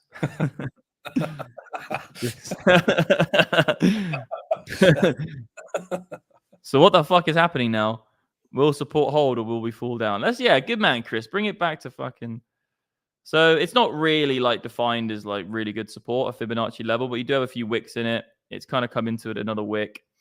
It's really just on the balance of saying you're looking to buy in this region with a stop loss below it, and who really knows? If it doesn't hold it, it could be a pretty quick move actually down to 52,000 if you lose this.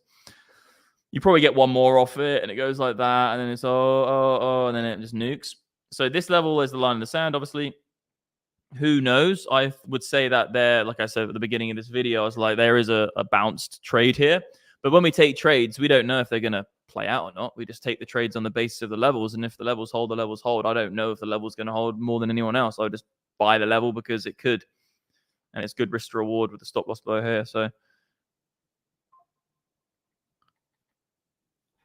oh, mate. Oh, there's a lightning bolt happening on my phone.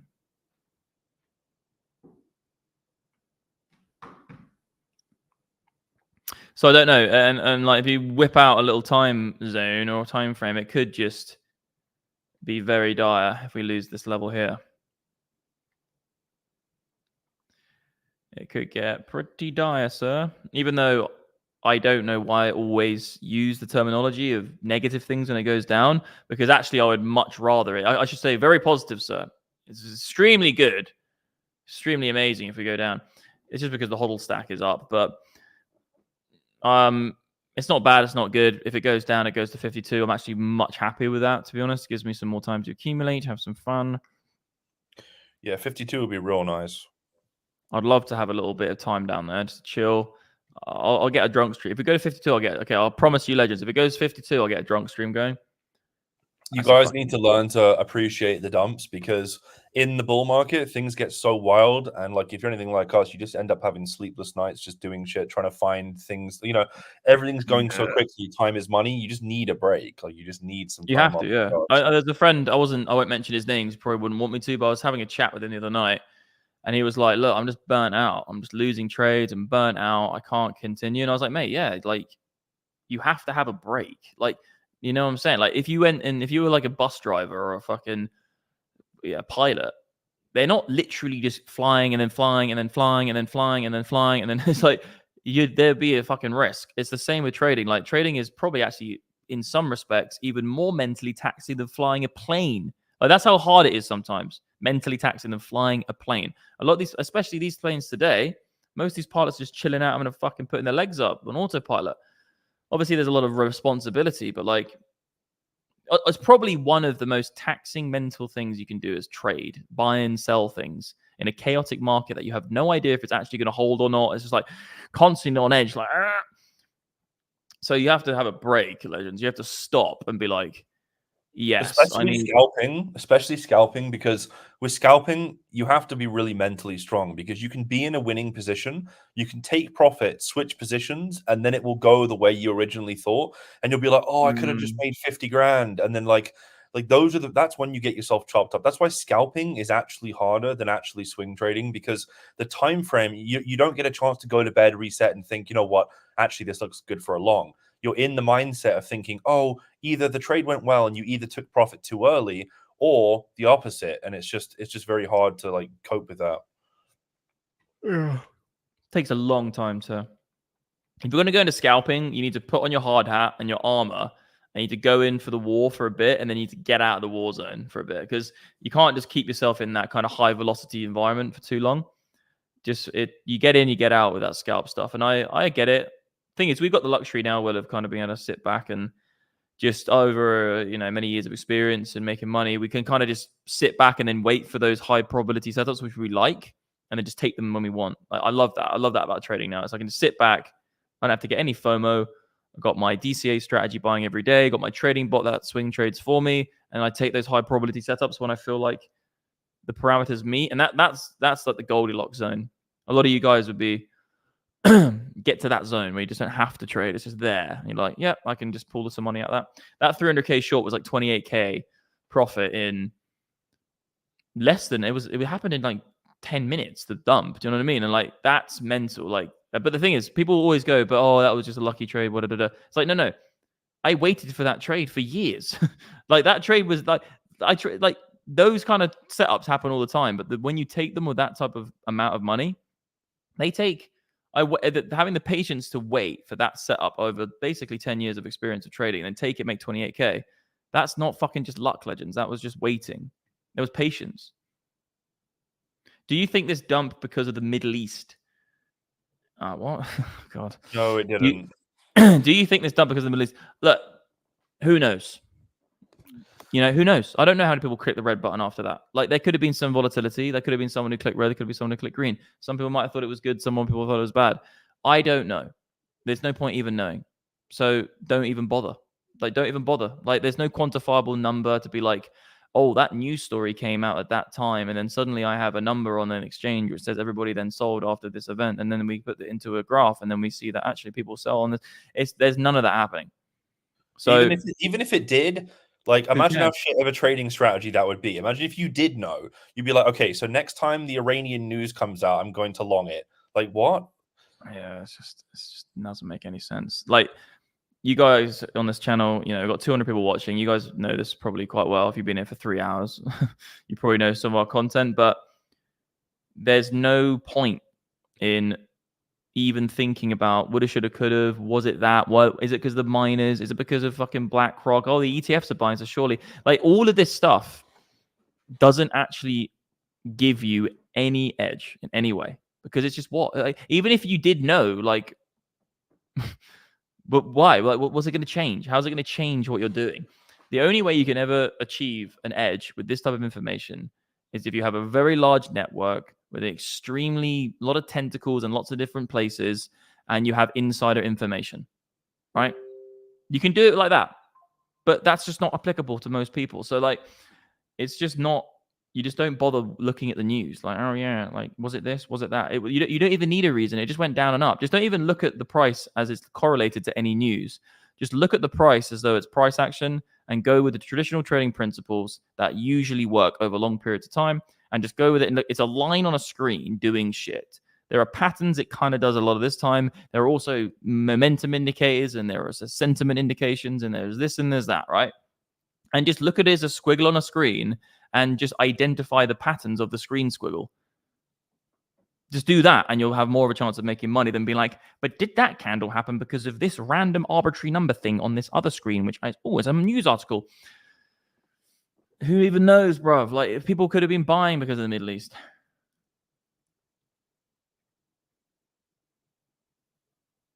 We are in the range. We're back in the Bitcoin range. I think you might know the song. Weird Hong Kong approved the ETFs when crypto already pumped. It's probably get investors wrecked if crypto keeps dumping. Well, they're not the Hong Kong, regulatory board and all that kind of shit, and the ETF being created by some sort of private company. They weren't like trying to launch their ETF at the top. They just have a process they have to go through, and it's just a coincidence that it had to be now. And obviously they were later than the US market because the US led the charge. Everyone looks to the US for the regulatory standpoint. And then Grayscale won a big case and XRP won a big case in court against the SEC. Guess what? The company's like, maybe that's our chance. Approved, applied, everyone got approved, and then boom, they won. They beat the US free market society governmental way it works did win on that one. But it only won because the big boys got in. And if the big boys aren't in, it's not going to win. It's mental how much people overthink these things. Just every one of these situations, they always imagine there's like a cartel in a room, just like, right, how do we fuck the plebs over the most? Like, yes, of course that happens, but it's like it's not every single thing all the time. It's just not possible. Like, it's not possible. It's just because I think, generally speaking, the whole conspiracy thing has got bigger and bigger and bigger and bigger in society in general. Because I generally just think that people's health, their diet, what they're eating, their environment, it's concrete jungles everywhere. It's just a super depressing society in general. If you're living in a big city, you're not eating the right shit. You're eating chemicals. You're just fucking up with your psychosis. Like, this whole big conspiracy thing. Like, I don't think, and there's no real evidence, but I don't know if there were other civilizations or societies which were consistently, completely obsessed with conspiracies. Like, yes, there might have been some times, but I think people just getting on, like getting in the field, getting some food together, making some shit, grabbing up some sunshine, making a fucking sheath with their fucking wooden thing. Like, I think the whole thing is just skewed on with like this big detachment from the real things human beings should be doing in nature. And it made a lot of people paranoid. Also, a lot of people are poor because of, like, you know, government do have a lot of control and like there's inflation. And everyone just thinks everyone's out to get them. And they kind of are, but like, it's gone too fucking far. Everyone thinks, like, you know, Alex Jones. I actually think some of Alex Jones's content's pretty good, but it's just not everything, bro. It's not everything, man. There are a few things. It's like, if the thing about conspiracy theorists, if one of them is right, they suddenly go, but what about this one? It must be right too. It's just like, no, bro, like, not all of it.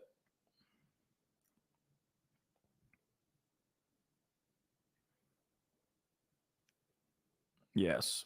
The bot does, yeah. The MDX Trading Bot works better in bull markets for sure, yeah.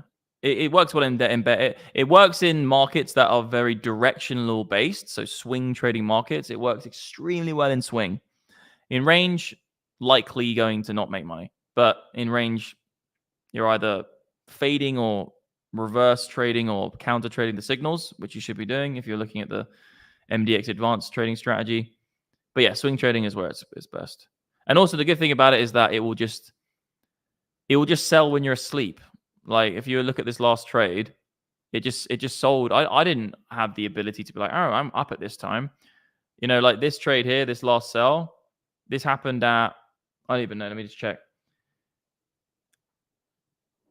Happened like 4 in the evening. Maybe I could have traded it, but I just wasn't. So like, it just sold here, and then I'm in cash now, like $400,000 cash. And when it buys back in, it's quite likely. If it buys back in now, I'll have 8% more Bitcoin, 8.8% more Bitcoin when it buys back. So I didn't even do it. Automation, sir.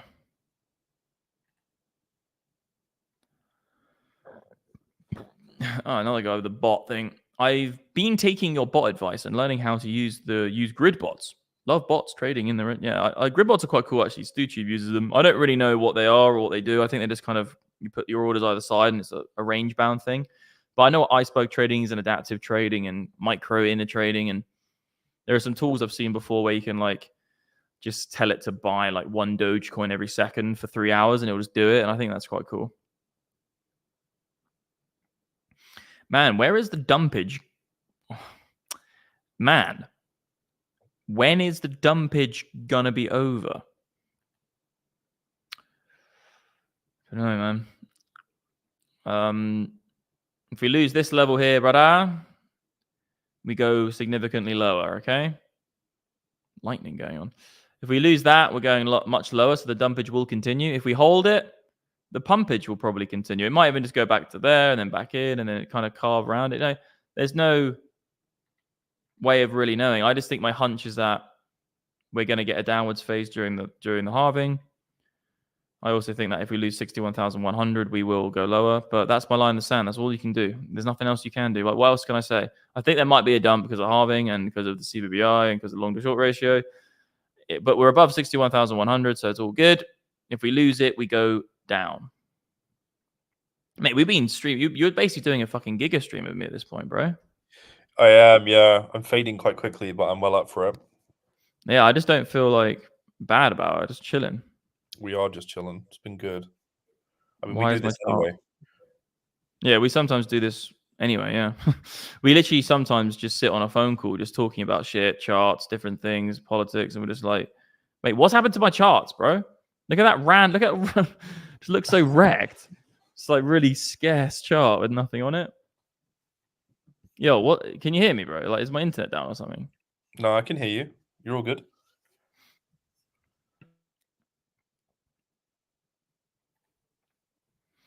What do you think about BTC visiting 33K? Weekly trend points out to what? What analysis are you looking at, which is pointing out that 33K as a level? Like, there's just so much between here and there. Don't even worry about it. Like right now we're worrying about 60K, and if that breaks, you're worrying about 61.1. Yeah, worry about 61.1 and then 52, then 48, then 42. Like, why are we thinking about 33? Exactly. Only 4 p.m. ST here, so appreciate y'all giving me afternoon entertainment.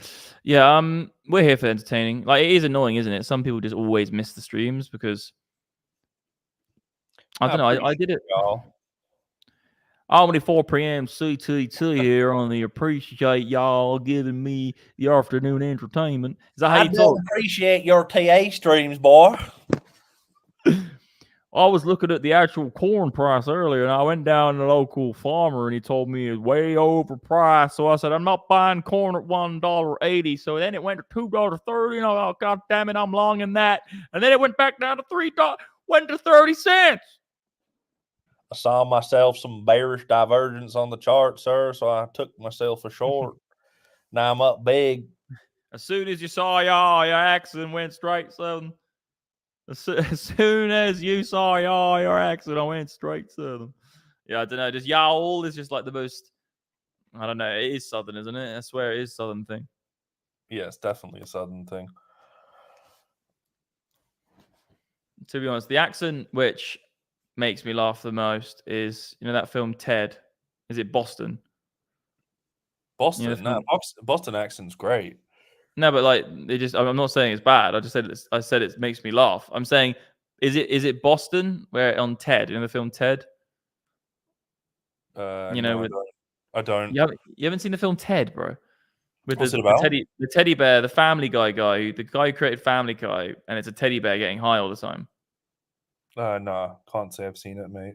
Bro, mate, that's such a good film. You gotta watch that. Ted is so funny, bro. It's like it's years old. It's so old now, but it's by Mark Wahlberg's in it, and it's a teddy bear that is alive, and it just smokes weed and drinks, and they go to parties, and they go and like hit up fucking. There's that guy from that hilarious TV show called like Flash. What's that thing called? I can't remember the name. Flash. Fuck me. I'm just going to stop. Guys, in the chat, tell us what Flash Guru is the name or something. The Flash, leader of the universe. That thing. Seth MacKern. Yeah, you got to, mate, watch Ted. It's hilarious, bro. It's so old, but it's jokes. I will actually check it. Flash Gordon. Yeah, Flash Gordon's in it.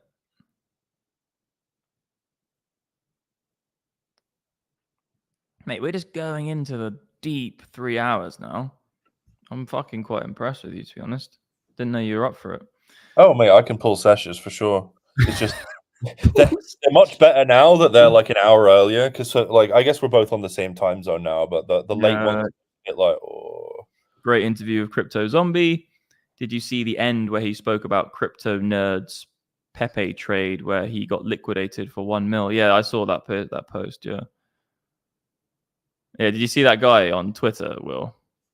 I did, yeah. I think it was probably just an engagement farming, but God, Because how is it 3x? Like, what did Pepe do? How much did it dump? Like, But also, like, how did he get money back as well? Apparently, Binance just returned him like 150K.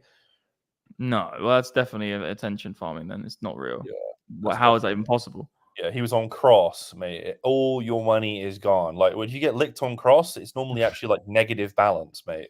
I got licked on cross once before, and it was like negative $100. I was like, cheers, guys. That's hilarious. Like, you now need to get a job and save $100. It's like, and then it's like they literally the screen comes out. It's like, we are taking you. You need to get a job.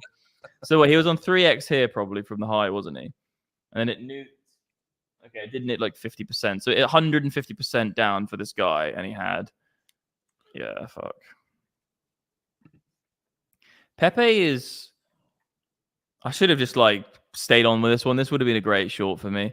I did really well on the Dogecoin one and the other Shiba Inu one. I could have probably made like a couple 100K on this if I just sat down and really did it. Like, you could have easily have tried to get into this on some shorts if you had the patience and you were just like, okay, look, I probably even my indicator would have done it. Let's have a look what we get. I'm going to draw nothing on this chart, guys. I'm just going to use the MDX indicators, and you're going to see the trades. See, super good breakdown point here. Back in, retest it. You would have got chopped out sideways for a bit. I would have probably shorted here. I probably would have shorted. Let's have a look. I probably would have shorted here on the retest of it. I probably would have shorted there. And if you just held those shorts. What was the one in Cyprus that pumped so hard? And then, like, you told me about it. I was sitting on the sofa and you were like, oh, mate, I just shorted this. And I was like, mate, what? That looks insane. And by the time I got my money over to the exchange, the fucking thing pumped like 90%. That was, that was such a savage dump. It literally went down in a straight line. It was literally ridiculous.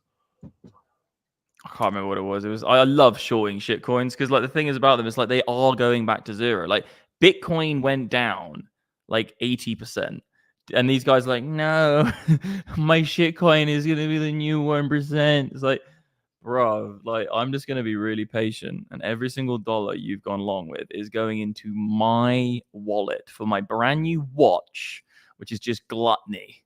My selfish watch.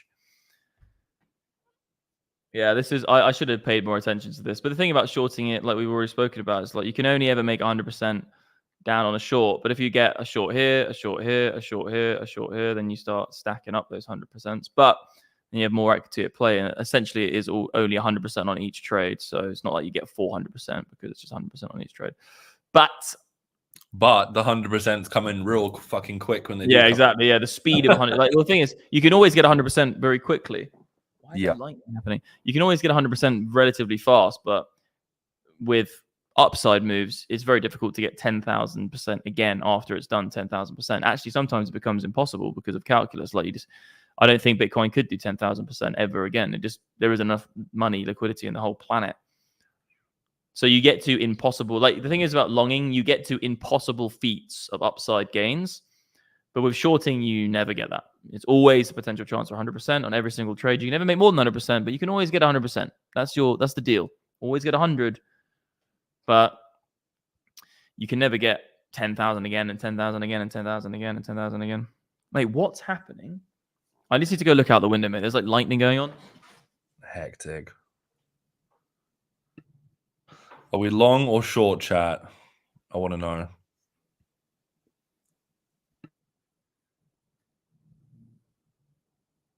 There's lightning going on. Can you hear me? Yeah, I can hear you.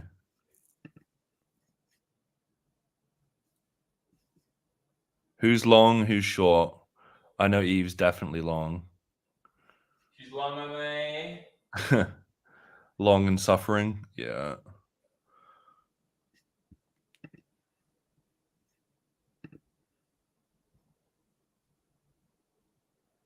Let me change the question. I forgot about the question. There's like lightning happening, bro. What, in Dubes? There's a huge like thunderstorm going on out there. Like, well, I can see like for miles from obviously the tallest building in the world, but shorts look better. Max shorting Shiba Inu in Cyprus, calling it Shiba Inu. What the fuck? Yeah, that was fun. That's short. That was some good times. But guys, you can see actually, if I had have taken naked shorts with just my indicator, which you see these sell signals here, sell, sell, and sell. If you had just sold those and not looked for longs when it was at its high, because it didn't manage to break back above it, so you had change of structure, couldn't get back its previous levels. This is Nuki. Sell, sell, sell. Every single trade you would have been in. You could just accumulate a sell on those three there. Easy peasy lemon fucking squeezy. Right, I'm just gonna have a look if there's more thunder. I'll be right back. 2 secs. We're both going. Who's leading the stream, sir? Right, I'm back. I'm back and I'm living the dream. It's been a long stream, legends. I'm actually very I'm very impressed by you legends in the community who've just been chilling here with us for almost 4 hours now. Like, how are you all doing in the chat? How's your day been? What time is it for you? You guys, put the time it is for you in the world, wherever you are in the world. What time is it?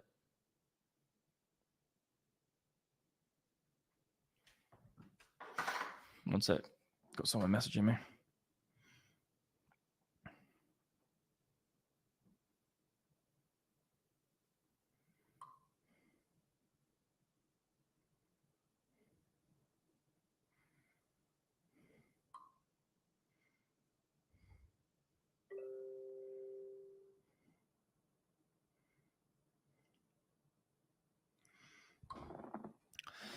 Netherlands 22:35, interesting. 2:25 p.m. Oh, it's in the afternoon. 3:25 p.m. Right now, legends, it's nearly 1:30 a.m. here in Dubai. It's the evening session, night time. It's that time of day. That's what the trading bot's doing. Still got $8,000 worth of gains for the legends. Got nearly 600 followers now. It's crazy. It's a lot of people.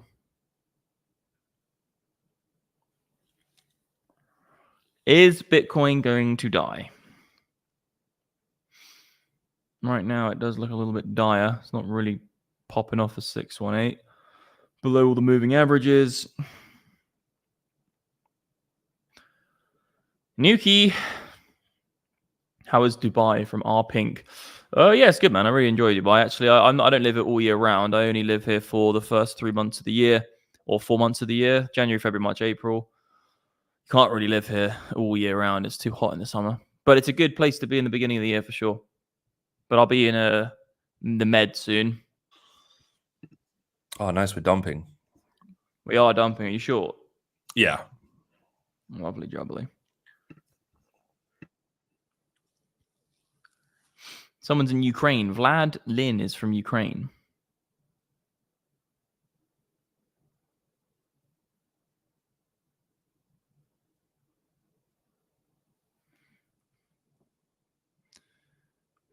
But my short is looking good. Let's go, Eve. Yeah, it's in one of these little areas. You know, it's definitely a little long play, just in case you get the bounce trade. But if we are gonna knock on heaven or hell's door, if you want to be, for me, it's heaven. So I'd love to see it nuke, but. Yeah, it really has the potential to do an absolute giga. I don't think it will. I have a feeling it's going to hold support unless some crazy Iran news comes out. But if it does lose 60, it's going to do a proper 10K Chad, isn't it? Yeah, 52. It's definitely just going to be like that. It's going to be fun. But I just can't bet against it yet because we haven't lost that level. I'll only short it on the retest for a bounce trade or a nuke trade off the level. Yeah, I'm mostly out my short. I'm just waiting for one more little dipu, and I am going to be loading up more on my longu. I'm going to shill this link, legends, so you can win MDX Algo for free if you just do what this tweet says. So go to that tweet, guys, in the chat. Just like it, comment on it, retweet it, and you have a chance to win MDX Algo, which is, oh, fuck me, lightning again. Yeah, I think so as well. Homage Pro. I think it's going to take the low probably one more time, and then we're bottomed.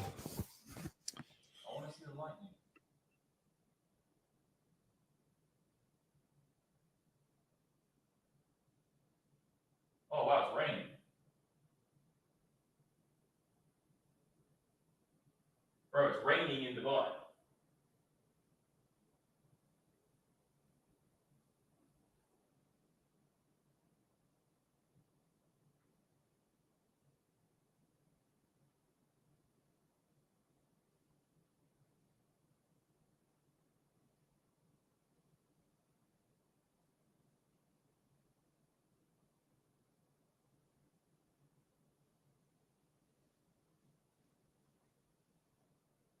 Yeah, that's crazy. You there, bro? Oh, I am, yeah. it's raining right now. Is it? Yeah, I'm in the Burj Khalifa and I'm just looking out the window and it's just raining on the window. And then lightning hits this building a lot, obviously, because it's the tallest one. It's just the tall one, you know? Are the sheiks doing the cloud shit again? I have no idea, but if they are, oh shit, lightning again. We create rain. We make. I'm gonna put my. Okay. Yeah, I'm like a kid watching lightning. I'm like, oh my god, guys, lightning! I want to go watch it. I actually do love watching lightning. I was in Thailand, and we were on the top mountain peak on the PP Islands, and there was the biggest thunderstorm happening on the islands. Like, mate, we were literally above them on this mountain, looking down at this huge thunderstorm happening, like on the island. It was just like I literally, it was like, I'll never forget that view, mate. It was just looking at like the most insane thing. Like, imagine looking at a picture in like 100 million fucking resolution. And it was just like so much happening, like areas where it was raining and lightning hitting then and thunder. It was actually, I'll never forget that, bro. It was sick as fuck. We got to do it, man. We got to go there. Yeah, let's do it. Yeah, natural events like that are fucking sick, aren't they?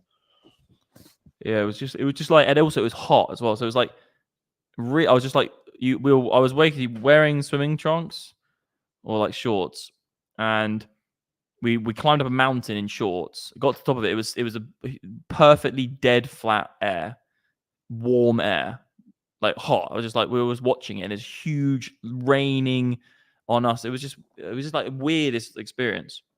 I was thinking to myself, like, people who like were born here and like never left these islands, you know, natively, they must have just looked around and just thought they were in like some of the most like this just heaven. Like it must have just felt like heaven for them. Like they were born there. They had no idea where they were. There were no boats or anything. There was like native like humans. They must have just been like looking around like, where are we? Like in this like beautiful place with loads of like perfectly pristine beaches.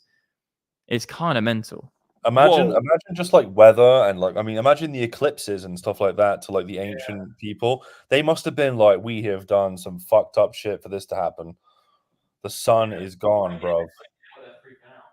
Yeah.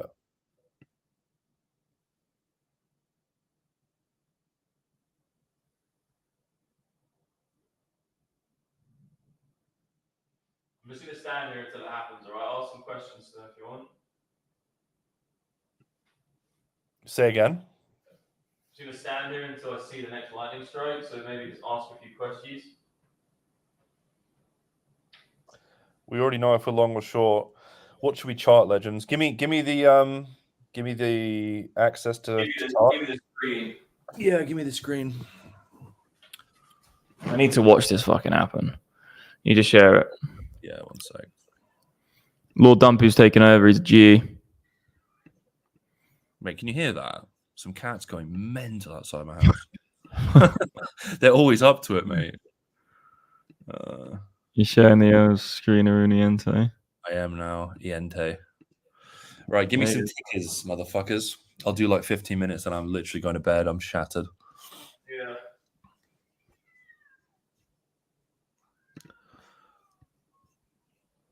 Some tickerunientes. What do you guys want charted? Let's start off with Audi.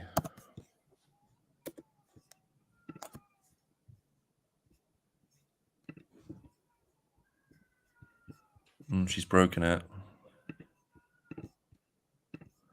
Reclaim that. Test that. Let's put on auto charting tools.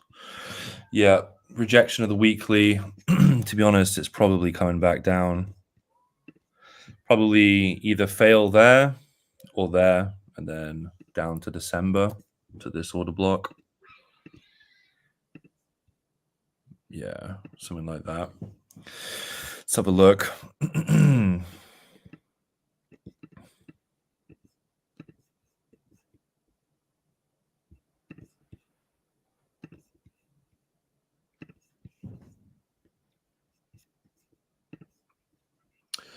Gala. Yeah, I can do Gala. Yeah, everything on this says we're buying it around 30, somewhere between this box and this box. I'm kind of liking around 28 to 30 for this on Audi. Let's see what Gala has to offer. I haven't charted this in ages. Oh, mate, Gala actually looks really good, all things considered. Although you do have a bit of a deviation sort of thing happening here. It really needed to hold up above that, but let's see. Holding, I mean, really, it's pretty much the same thing. So it's a buy there, really. Buy the retest of this. It might come. The thing with this is it could just crush it and come down to this kind of zone, holding Q3. But then you got a pretty big move back up to test the underside of that. What is that in percent-wise? Probably 120%. Hey. Oh, it's like, hi. Just charting some Gala. Gala games. It's one of those ones, though. The thing with Gala and the thing with all these old projects is they just I feel like they won't pump as hard this time because there's just so much money in new coins. People don't really trust these. Like so many things like Gala are still kind of where they were at. I mean, it's done okay. What has it done since the bottom? There'll be another gaming narrative, bro. Yeah, there's just better gaming narratives, I'd say. But if you want to buy it, the bounce trade's pretty much here, or maybe one little leg lower. I don't think it's going lower than Q3 though at 0.025. What else have we got? We've already done ENA. We can do it again. What do you say? This guy just wrote, do we buy or sell? We're traders. We do both. Do we buy or sell? You don't take that information from anyone, really. You don't need to make your own mind up. Oh, this is doing this. This is nice. I love these kind of wedges, guys. This is one of the best setups actually when it does this and wedges out. I love these setups, but that's all if Bitcoin holds, right? If it doesn't hold, it'll probably do a lower low and then something a bit more crabby like that, and then probably reclaim it and come up. But all in all, lots of stops to take from there to there. There's not much else you need to really chart on this. It's just essentially supply zone is there. Demand zone should be around there, which it's already tapped, but it's kind of a hard chart to give some good analysis on just because it's so new. Like the yearly open is literally the fucking bottom. It's zero. There's 2 levels on it. It's just like, what? Yeah. We opened on the 0.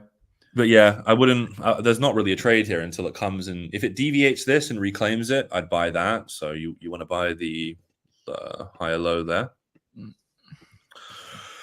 That's about it on this one. Let's see what else we got. Sol. Yeah, we can do Sol. Sol. Oh shit, that lightning's crazy. I keep just seeing it. I'm like, it was cool when I saw it, but it wasn't that cool. Everyone's been getting mashed up on Sol. I can see why. It's a bit of a big dumpu. Not that bad though. Mashed up on the meme coins, mashed up on the network stability. Everyone's getting mashed. They're just mashed, yeah. It's just honestly, this is just a buyback here, guys. Nice bounce play here. Let's go. Let's actually go on the weekly and see what this is looking like. Yeah, like you just have to buy this zone, really. It might, the worst case with these kind of areas, again, the way that I always chart these, right? Like the weekly high and the low of the swing. You want this charted. So you want the high of the swing, which is there. And then you want the low of the swing, which is there. And it needs to hold that. If it doesn't hold that, it's coming down to the next untested swing, which is going to be right here. So I don't think it's going to come that low, though. I think that Solana just, they have so much money. They generally bid their own project up a good bit. They don't normally let it just nuke. So I would say, yeah, unless Bitcoin decides to come all the way down to, like, what is it? 40, 44? Yes. Pretty good on this. In fact, let's actually see. Let's go on Bitcoin at the same time. And let's have a look. So keeping that shit good. So when Bitcoin was, let's see, why they're not moving together. Bitcoin's naughty. There we go. So yeah, for Solana to sort of break this zone here at like 100, you'd need Bitcoin to nuke further than 50, I would guess. So I think, honestly, I think that's probably the buy zone unless we nuke further than that. Probably looking like it is right about now, actually, to be honest with you, on Solana. Looks good. Just needs, I mean, it doesn't look good, but it just needs a higher low candle here. But again, on the weekly, that looks. If Bitcoin loses that low, it's looking all right. Like, it's still a buy around here, for a scalp trade up, guys. But it looks, there's a few times these do just bounce back into the top side of the range. But if it keeps just eking towards 61.1 and then starts hitting it multiple times and like doing a descending formation on it, it's quite likely we're going to get like some nuke. Yeah, I agree. Get SPX as well. Oh, mate, ADA looks a bit rough. Yeah, I mean, this is just nuked all the way back to there. It really needs to hold this, to be honest with you, because guys, like it really needs to hold that. If it doesn't, it's probably coming back all the way down to 0.26. That's pretty poor show for ADA, to be honest with you. I don't like that. Yeah, low already. So change your behavior. If it rallies up, gets a lower high, it'll probably maybe break into a downtrend.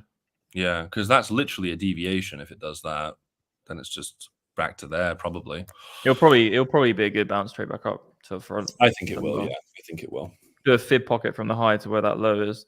Probably get a 618 up. It'll be the stupid fib will be right there as well. If I invert that real quick.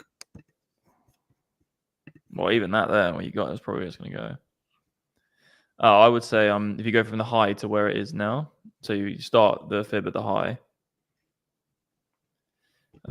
and flip it, yeah, exactly, and then that's probably where it will go back up to. But I don't think it'll do the Stuber. It'll do 618 to 786, but that'd be a really nice trade up there.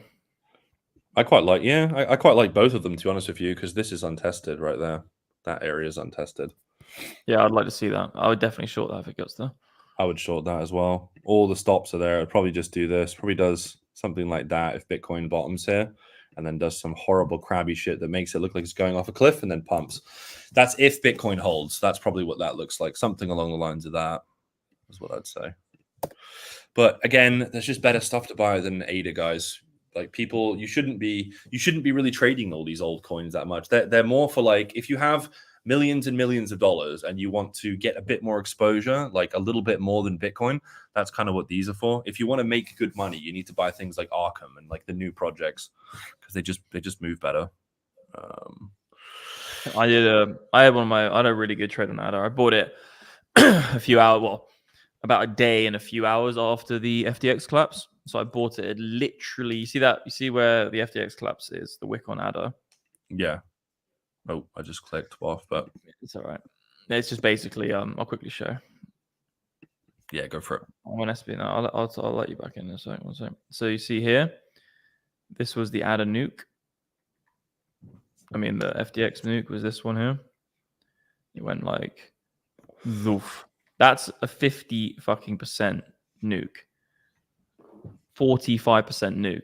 And I literally bought like, I bought this wick somewhere. I bought in this wick. This was me buying, basically. I just nuked it, brought it back up. And it went all the way back there. I was so tempted to be like, that's such a cheeky little trade. I could just take all of it and it will probably come back. And I just said, look, saying heads prevail. It's going to go higher. I'll just hold on to it. But there, I was so tempted to sell that pump there. Just all of that. Everything. I was just tempted to just take the whole lot. It was a huge gain, bro. I got like here in the wick. It was like 80%. I was like, oh. And I knew, well, I didn't know because nobody knows, but I thought it would definitely come back for a retest. I didn't look at that. Back to my entry as well. So I could have just gone 300K back in anyway. But I just saying heads prevailed. It's still one of my best trades because it's gone so much higher. Yeah. Anyway, I'll let you back in. Yeah, I got a couple more and then I'm off to bed. Yes. Pretty much already done this one, gents. Essentially, I don't know what all of those random lines are, but this area here was certainly the area we're looking at buying. This was the INJ. In fact, it's really more about the order block below that, to be honest with you. that's the previous high, but like this is the order block that it's looking to test. You often find they don't, like if a chart, like if it's really, really low cap, for instance, what we were looking at earlier, they will retest their previous high and hold it. When they're high caps, they tend to blast under it to the next kind of available. It's usually to the bodies instead of the wicks. It is usually to the bodies, yeah. The bodies, the wicks are normally scam levels, yeah. But again, this is a nice chart. I like this a lot. I think it's just doing a similar thing to what it does here. Probably either hold the higher low. All of these things are like hold the higher low, maybe your lower low, do something like this, back up there, farm out some sort of structure like this, and then probably pump out of that. Something along the lines of that. Legends, go over to the, I posted the link to the MDX Algo tweet. You can win a free MDX Algo account. All you got to do is like, comment, and retweet on it. And it's on Twitter right now. We're fastly approaching 4 hours, but it went fucking quickly. Yeah, mate, it doesn't feel like it. Although I'm shattered. I'll do link and then I'm out of here. Yeah, same. But yeah, guys, link. go to Twitter. Go to Twitter. Link, it already did the trusty box. List just needs to come back and test this box. Then we'll see what happens. If you gain it, it'll probably do something like that and go up. I don't think it'll. That just looks a bit weird, actually. Let's redo that.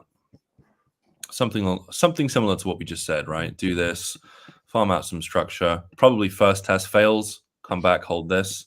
Something like that. Gain. Okay, that looks better. That's more of what we're looking for on Link. I like that. Similar. It looks similar to like this kind of price action. With these things, just look at how the previous pumps happened, and they often trade similar. Like, look at this. This was the pullback, actually. It might even be very similar to that, actually. If you look at that as almost like a fractal. That was probably the pullback before the all-time. Yeah, it was. So this is probably actually what it's going to do. Something similar to that. Maybe this leg goes a little bit higher, pulls back, nukes a bunch of plebs out, and then sends it. But yeah, this thing... this thing is going locally. Well, not locally, but on the weekly locally. It's going to like 27. And then 34. Those are the bodies, I believe, from the weekly. Go back. Yeah. Weekly bodies. But I think that's it. I'm shattered, mate. How about you? Yeah, I'm knackered. Just SBX, the last one, Legends, is I think we'll probably get something on the similar, to SBX, because inflation adjusted, we haven't even made new all-time highs yet. So I think SBX does something like this. And this phase, yeah, could be quite a nice little dump phase. And Dixie is on the pumpu. Like I said, I was saying for a while that I do think Dixie's going to have one last hurrah. And that will probably be it, I think, for Dixie. If it goes to like there, that would really test some of this stuff. And then back in like that, oh no, we're actually shit. Trend line gets broken like that. And then it's like, woof. And then we're like, that will be the bull market to here. The bull market will be when Dixie just goes from wherever it stops to here.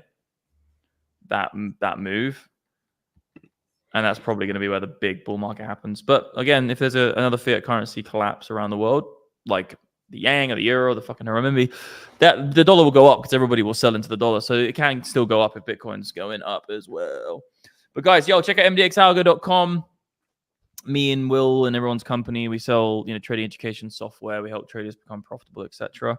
Go over to Twitter. Check out our Twitter. We've got a giveaway going on. And yeah, we'll just check out MDX Algo, guys.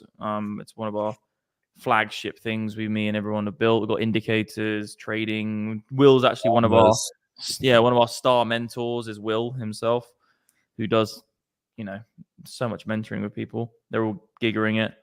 And then they are all giggering it. Yeah. And then all right, Legends, we'll speak soon. I will see you on the flip side. Hit the like button on the way out. If we've got 169 people, 69, go and smash that like button, guys, on the way out. Hit a comment below as well and do everything you need to do. Get a Bingx account from my referral link. Get MDX Algo. Get Will is your mentor. Yeah, do all the stuff. Get the llamas. Get the camels. Hi, cutie. Look at the last comment. Hey, babes. See you later, Legends. Bye-bye.